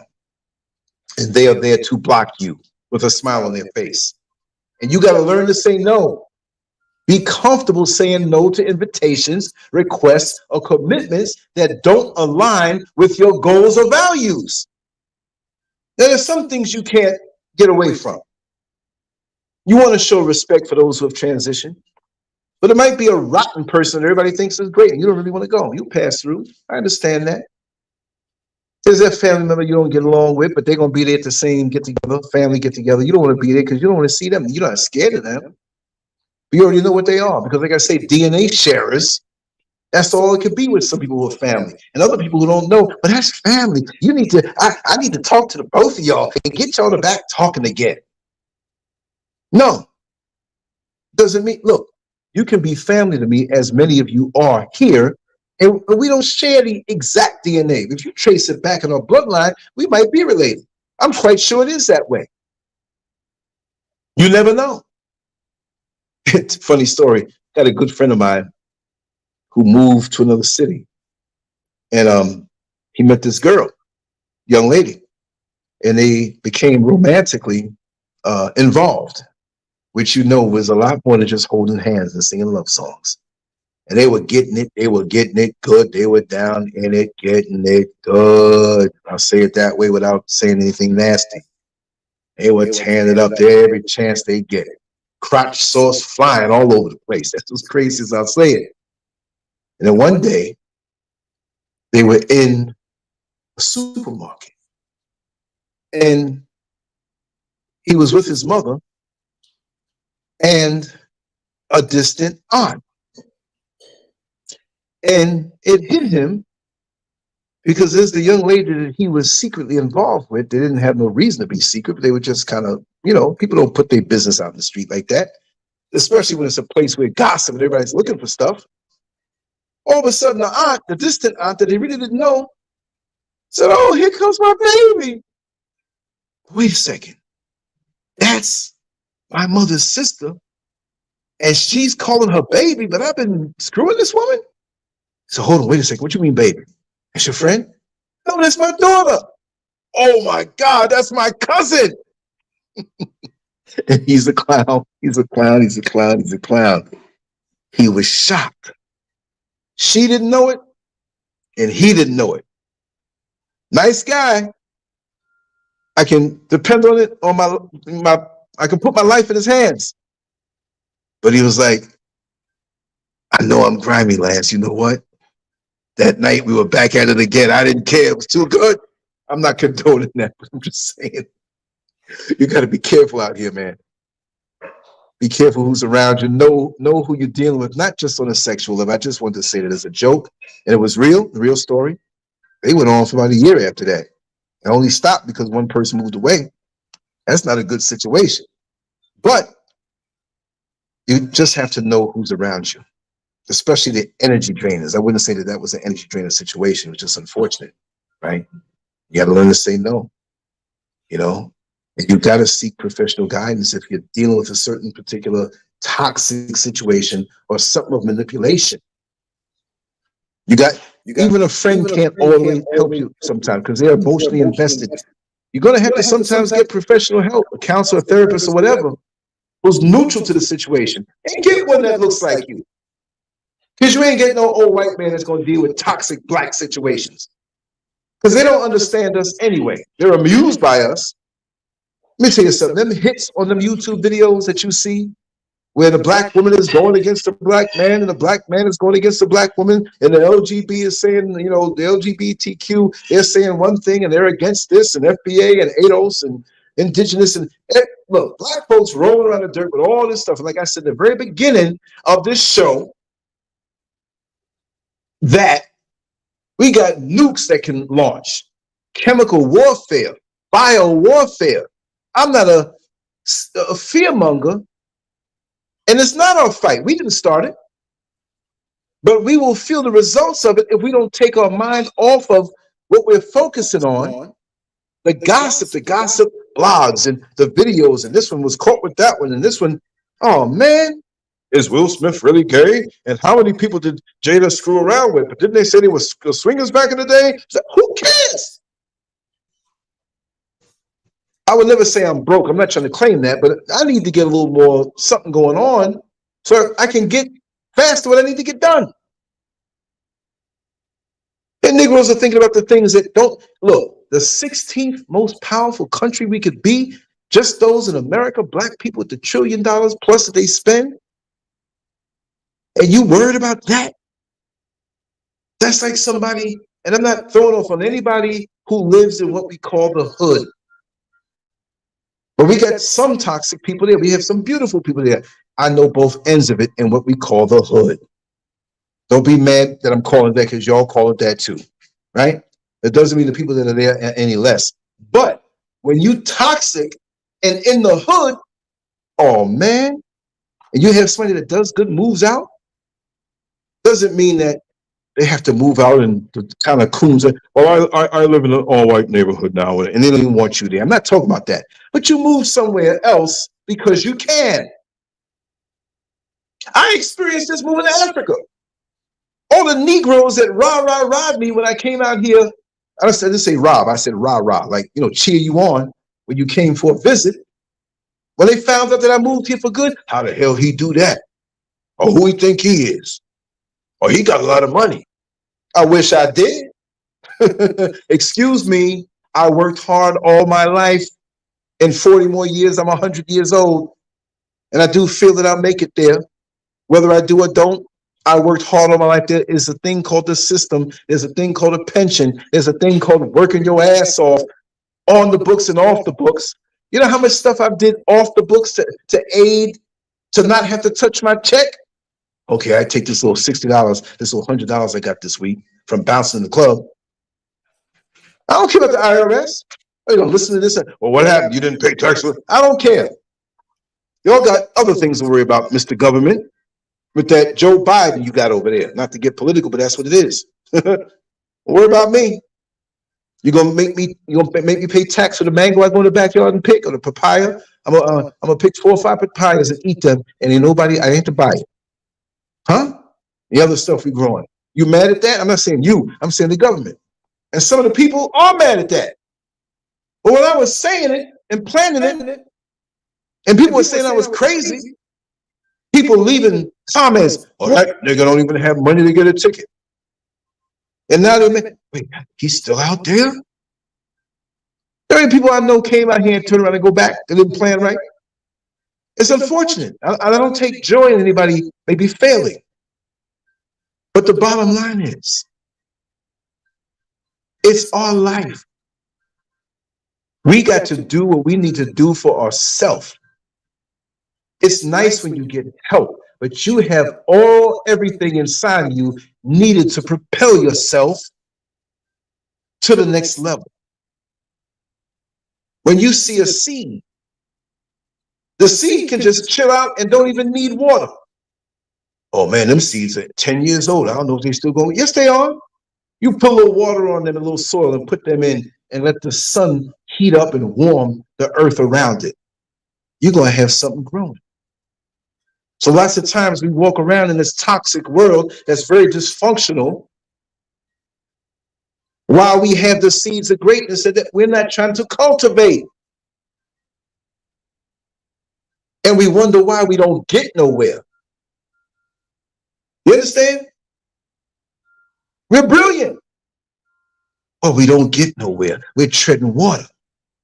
We don't want to come out of that comfort zone, the comfort zone of niggerism, the comfort zone of gossip, the comfort zone of DM. You heard this and you heard that. Well, you going with your herding self because I got plans for today, tomorrow, next week, that if my creator keeps me here, I am going to get there. Sometimes it gets delayed, but there's nothing around me to delay it. I'm probably going to get there faster. You've been on a plane before, and you're supposed to get there. It's 12 noon when you leave, and they say you're supposed to get there by 2 o'clock. And you get there at 1:40. The winds help to push us, and we've gotten here a little early. You're like, whoa!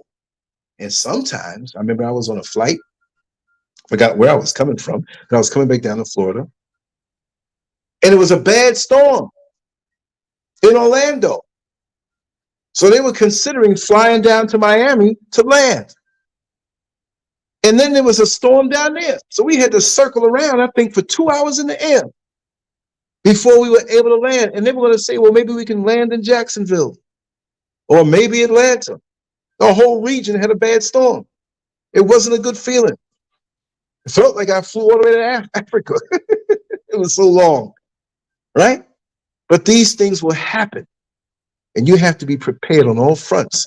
So you have to be full, like a cup that's topped off. If you know you're going to drink a whole lot of Kool-Aid, orange juice, water, do you put the cup, fill the cup up 1/10 of the way?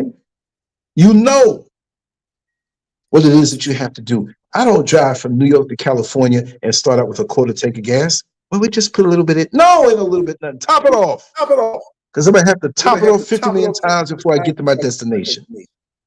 Right? Right. And then, because we live in a social media world, you may have to remove or block somebody on social media. And I've learned to appreciate that remove and block. This is my world. I'm going to control it. I'm not going to allow you or somebody who's behind you who really peeping on me and using you like a marionette puppet to look into my world. I'm cutting all y'all off. Because if you friends with an enemy, you ain't no friend. You the enemy too. If you friends with an enemy of mine, and I'll keep you limited if you are. Might not even cut you off. Huh? You got to do that. Because a person doesn't have to be around you to bring their toxicity into your world. We can do it on social media now. People make up different profiles. You block them and they determine for what? You don't know how long you're going to live. I'm going, he blocked me and I'm going to come back with this other one. And I find out I blocked that one too. You got to protect your sanity. You got to protect your peace of mind. How many people walk up to you and say, hey,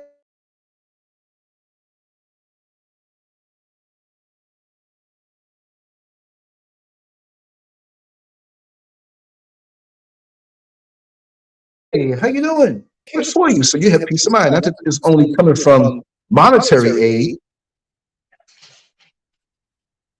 But nobody walks up to you to do that. You have to decide what brings you to that place. It might not be money. It might be the spending of time under the sun, not caught up in other people's energies. Fill your cup up. We walk around thirsty because we're filling up everybody else's cup. And we have nothing left to drink. It works that way too. Now, when you deal with positive people, we have the saying that, I'm hearing some noise, sweetheart. That's right, the door? No, I just heard some noise. It might be. I don't think so. I don't think so. But anyway, excuse me for that. The other saying goes that your candle can light 1,000 candles with your flame and not diminish your flame. That is when you invest in good, positive people who are hell-bent on their progress.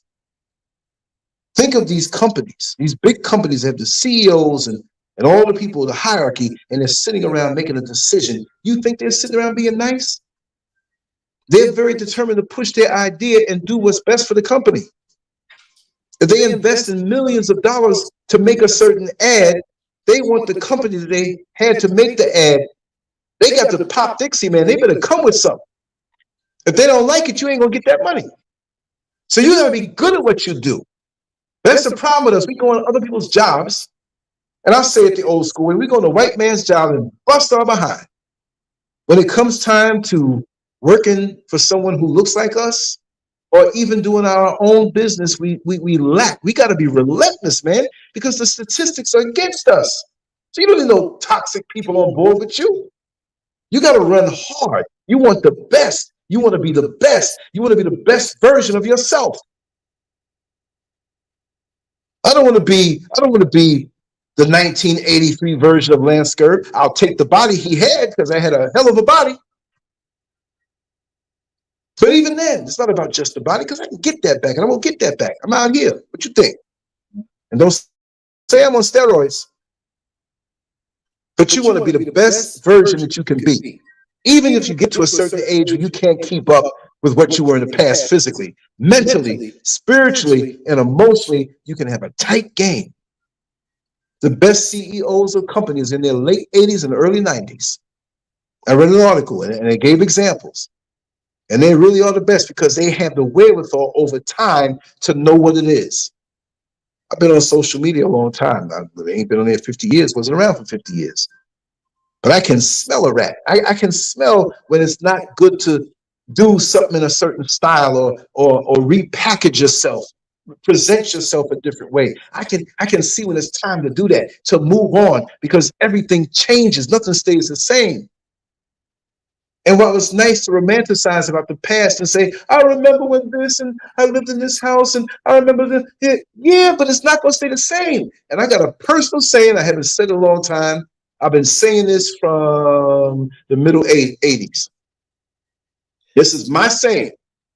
If you hear anybody say it, they got it from me. Maybe they say it in a different way and they didn't know mine, but this is what I've said. It's better to initiate change than let change initiate you. Put a little dash and put LANCESCURV after that. It's better to initiate change than let change initiate you. Change is coming. It's best to have a say-so in the change that comes at you by changing. So when that desire for the universe to change things for you come, you ain't there because you changed already. So they say, okay, we're going to leave him alone because he changed things, but now you had a say-so in how you did it because you were proactive in how you wanted to make a change. Not where something was initiating you in something you didn't want to have changed, or you changed into something that you didn't want. You have first choice. Keep on changing. Don't mean like, oh, I just finished building this house, so I'm going to move out of here and go build it up. No, you can live in the house for 25 years. You can live in the house for the rest of your life. If that's your dream home, you can buy more than one. I'm always one for progress and moving on, but you have to initiate change in your life. That's sensible anyway, because you're going to get stagnant. And guess what? Toxic black folk don't want to initiate no change. I'm not saying it's bad to be in the same neighborhood. I've been in this neighborhood for 25 years. I grew up here. I'm not saying there's nothing wrong with that. But you better have an expanded mindset. You better not have a local mindset. I remember all the stuff in my old neighborhood. I had a wonderful childhood. My particular block that I live on, man, if Tyler Perry found out, I'm not saying we all have problems with him sometime. I'm just saying, though, if he was to know the experiences I had in that block, man, he'd make so many movies and make so much money. But he would have to acknowledge that black men are good. I have to stick that one in there. He may not want to do it because he had a lot of good black men back in then, and black women, families, community, till crack came around and messed it up. But other than that, that's what it was. You got to evaluate your work environment. Assess your workplace and colleagues to determine if there are toxic elements that can be addressed or avoided. Okay, we like the choice of not having to go to that place, but we got bills. We're not where we want to be yet. I'm not saying that some people got it going on, and you would never know. They driving that same old putt-putt vehicle, whatever, and they wake up and they don't have to answer to a damn soul. But for most of us, you got to go to that place until we plan our way off the plantation, right? We got to do it that way. So we got to evaluate your work environment, because how many of us get up in the morning, oh, damn, I don't want to go to that place. And the more you get closer to the job, the more you feel it in your body. And emotions and the physicality of us, I can't prove it. But if we're off emotionally, it's going to affect us, maybe and eventually bring us into some kind of sickness. There's so many things around us that we are not acknowledging. It's not by chance when you feel good. It's not by chance when you feel bad. You feel bad for a reason. You feel good for a reason. Find out those reasons of the good and replicate them. Find out the reasons for the bad and stay away from them. You might have to go to work one day and you feel bad because you had to get up and go with an ambulance with a child who was really sick. You can't get away from that. So you feel tired. So you're there for a reason. And you feel that way for a reason. But for no reason, you can't pinpoint why you feel bad. You need to do some serious evaluation on how you live your life. I'm at a point now where I know myself. I love privacy. That's freedom to me. I don't want people all over my face all the time who feel that we must be together as one. No, I don't know you. I'm not saying anybody here. I'm cool with a lot of people here. But you didn't choose that. I didn't choose this for me. People insert themselves in your life and feel insulted when you don't want to be bothered with them, because y'all got different spirits. Allow me to do what it is I need to do at this point in my life, because I lived a good amount of time on this earth and I still have my faculties. I know what it is that I like and I know what it is I don't like. Don't push nothing on me I don't like, and don't put people and push people on me that I don't like. It's just like that. Sometimes you don't like people. Sometimes you love them. They be rotten in real life, but I just love them. You tell a mother whose son got locked up, who's been terrorizing the neighborhood, terrorizing the community, a rap sheet just as long as if you rolled out toilet paper. I remember when I was a little kid, I rolled out toilet paper all over the house. The whole place was white. Right? But the minute they get locked up and the judge says, I sentence you to 10 years, what's the first thing out of the black mother's mouth? My baby! As big and strong as he is, got about 14 kids all over the city. It's about your baby, but that's what he is to her. So we can't take people because we feel this way about them. What are they really?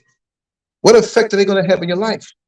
I'm big on that. If I can affect you in a good way, where I give a conversation to inspire you, when you see me coming, you say, man, this guy's always on point. He runs his mouth a lot, but he got something to say. I'm like, and you ain't saying nothing. And the person who says something, you don't want to hear what he got to say because it makes you look stupid, because you are stupid. Give credit where credit's due and say it like it is. That's the problem with us. We're in too much denial and we're too polite. And the older I get, you're going to hear more. You're going to love these shows because I'm just like this now. Something done got in the skirt. I wonder what's good. No, you're not wrong. I just don't have the time to waste. And I still have great goals that I am going to accomplish, and I ain't saying it. And some of y'all going to do your little hocus pocus. Keep Lance from his goals. Keep Lance from his goals. Keep Lance from his goals. You ain't doing that. I'm smashing you. See, because I already have it in me already. I am built like the seed that has everything inside of it already. I don't need nothing else except to be connected to nature to activate my greatness. I don't need to do this and do that and do this and do that. No. My creator made me complete. And I realize who I am. And I've always realized different parts of me, but now I can put it all together. Ain't no cockiness, it's confidence.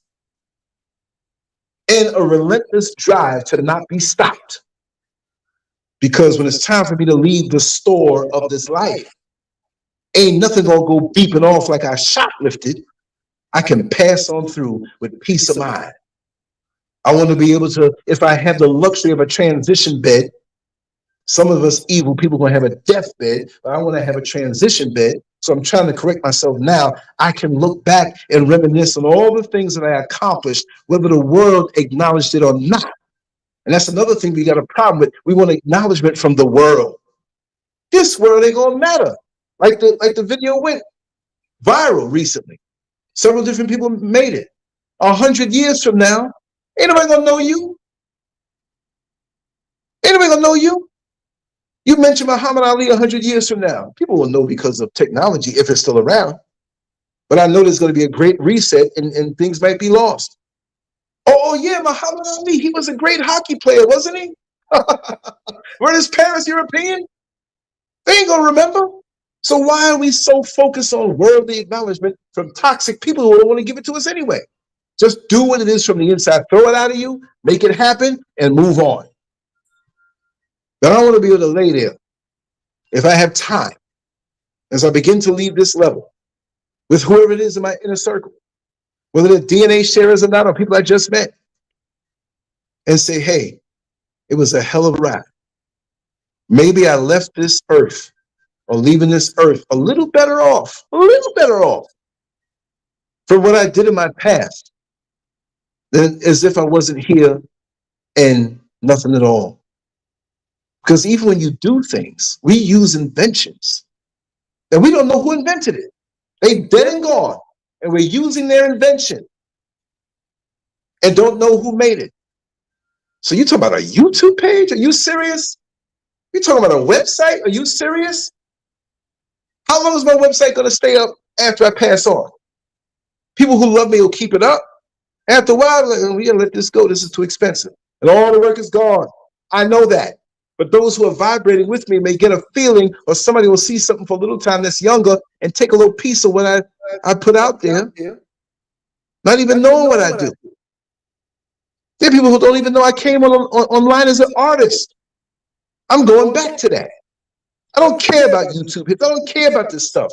I want to go back to the peace of mind. I can go out on my balcony in the sun and play my little music. I may use the computer to look at some visuals and just draw, let the day go by, and only come in when it gets dark. Come in to get some eat and go right on back out there in the dark and doze off. Organic. I don't care. Like me, follow me. Half the people that hit the like button may not even like you.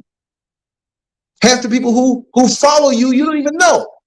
Because they don't want to even let you know that they follow you. I don't want that nigga to know no. It's crazy, this world. The online world makes it worse. This is why we have some crazy people out here who are having nervous breakdowns, worrying over something that is not important. It does nothing for you at the end of the day. Even the money in your very pocket can collapse any day now and mean nothing. And you go to an empty supermarket. And what you gonna do? There's so many things we have to concern ourselves with in this world. And this is something that I had to learn to do. Keep personal information private. Be cautious about sharing personal details with individuals who may use them against you. Not necessarily against you, but they get mad with your progress when you tell them what you're doing. Oh, that's nice. Praise the Lord. I'm so happy for you. That damn nigga who he think he is. I hope he failed. This is why I don't give out much these days. Huh? I ain't gonna do it. Even when you send somebody else to try to play Bill and get something out of me. I got connections right now out here in different places in the world. And since I'm here, I will say this. I want to travel. That's not telling too much. I ain't gonna say where, how, whatever. I'm not going to say when. We all do. We all have things we want to do in general. So that's not a bad statement to say. But I'm not going to be as transparent until sometimes after the fact. Oh, yeah, he was out there walking amongst the pyramids, but he didn't tell us why you go live. No, I might do that and not say it for another 3 years. Oh, this is what I did 3 years ago. He was in Kenya, Gambia. He was in Egypt. He was in South Africa. He got friends out there. He was chilling with them. I ain't telling. I gotta treat my situation with anybody like it's a secret lover. Secret lover. That's what we are. Too many nosy people online.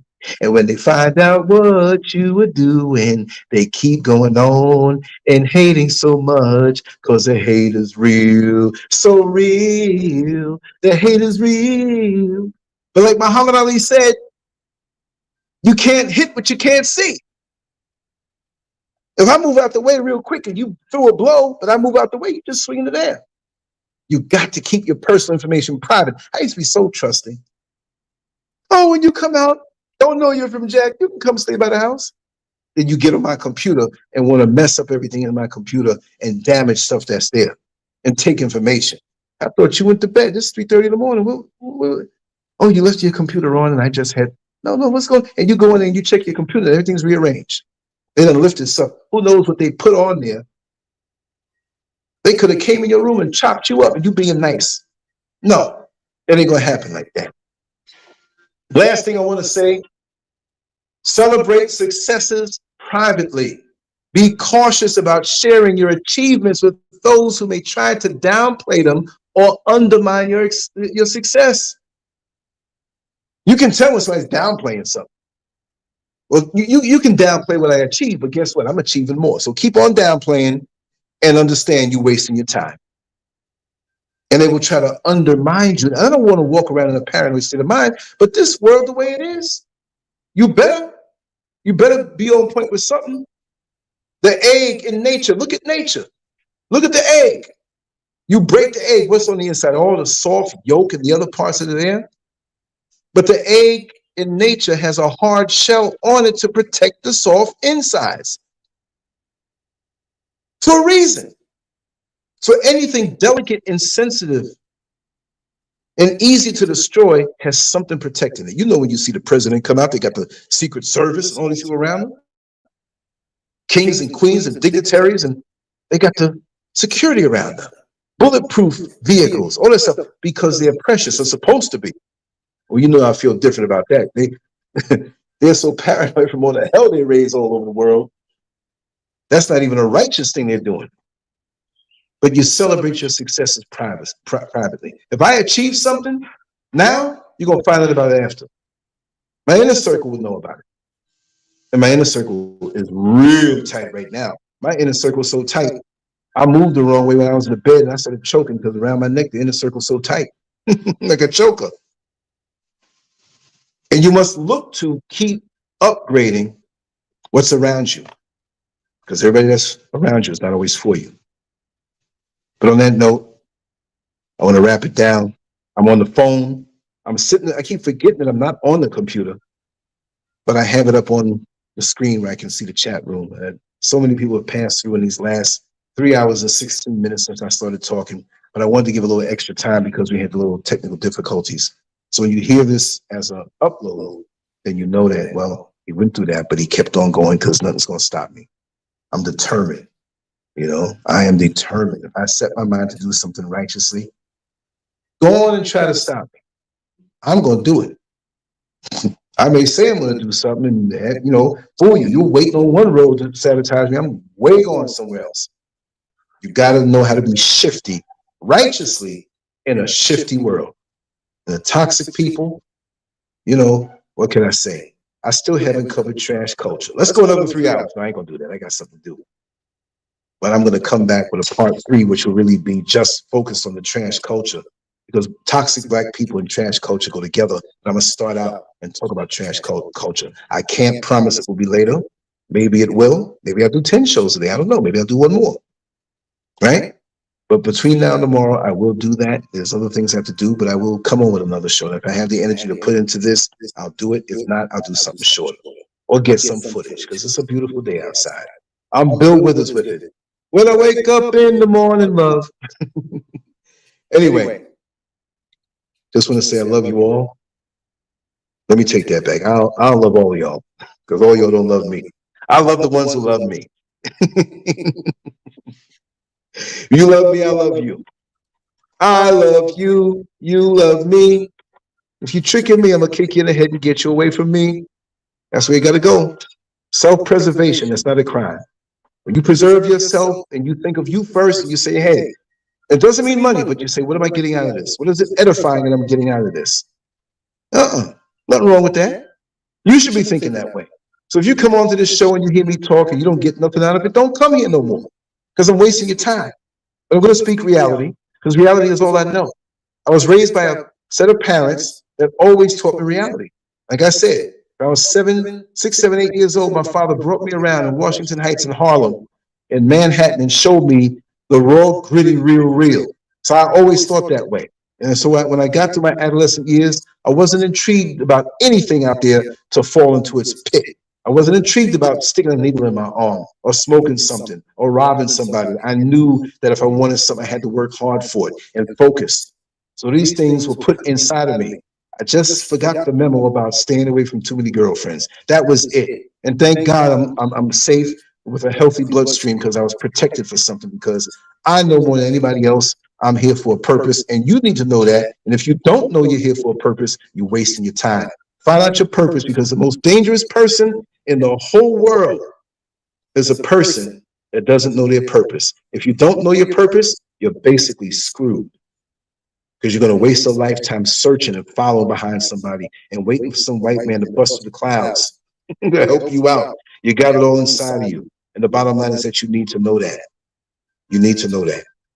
And I'm going to end this right now, which is just a temporary pause. Creator willing, we will be back together again. I want to thank you for your time. It's been glorious. I see we've been on here for 3 hours and 19 minutes. I want to go to 4, but I got something to do. Anyway, much love to you all. Take care. SCURV out.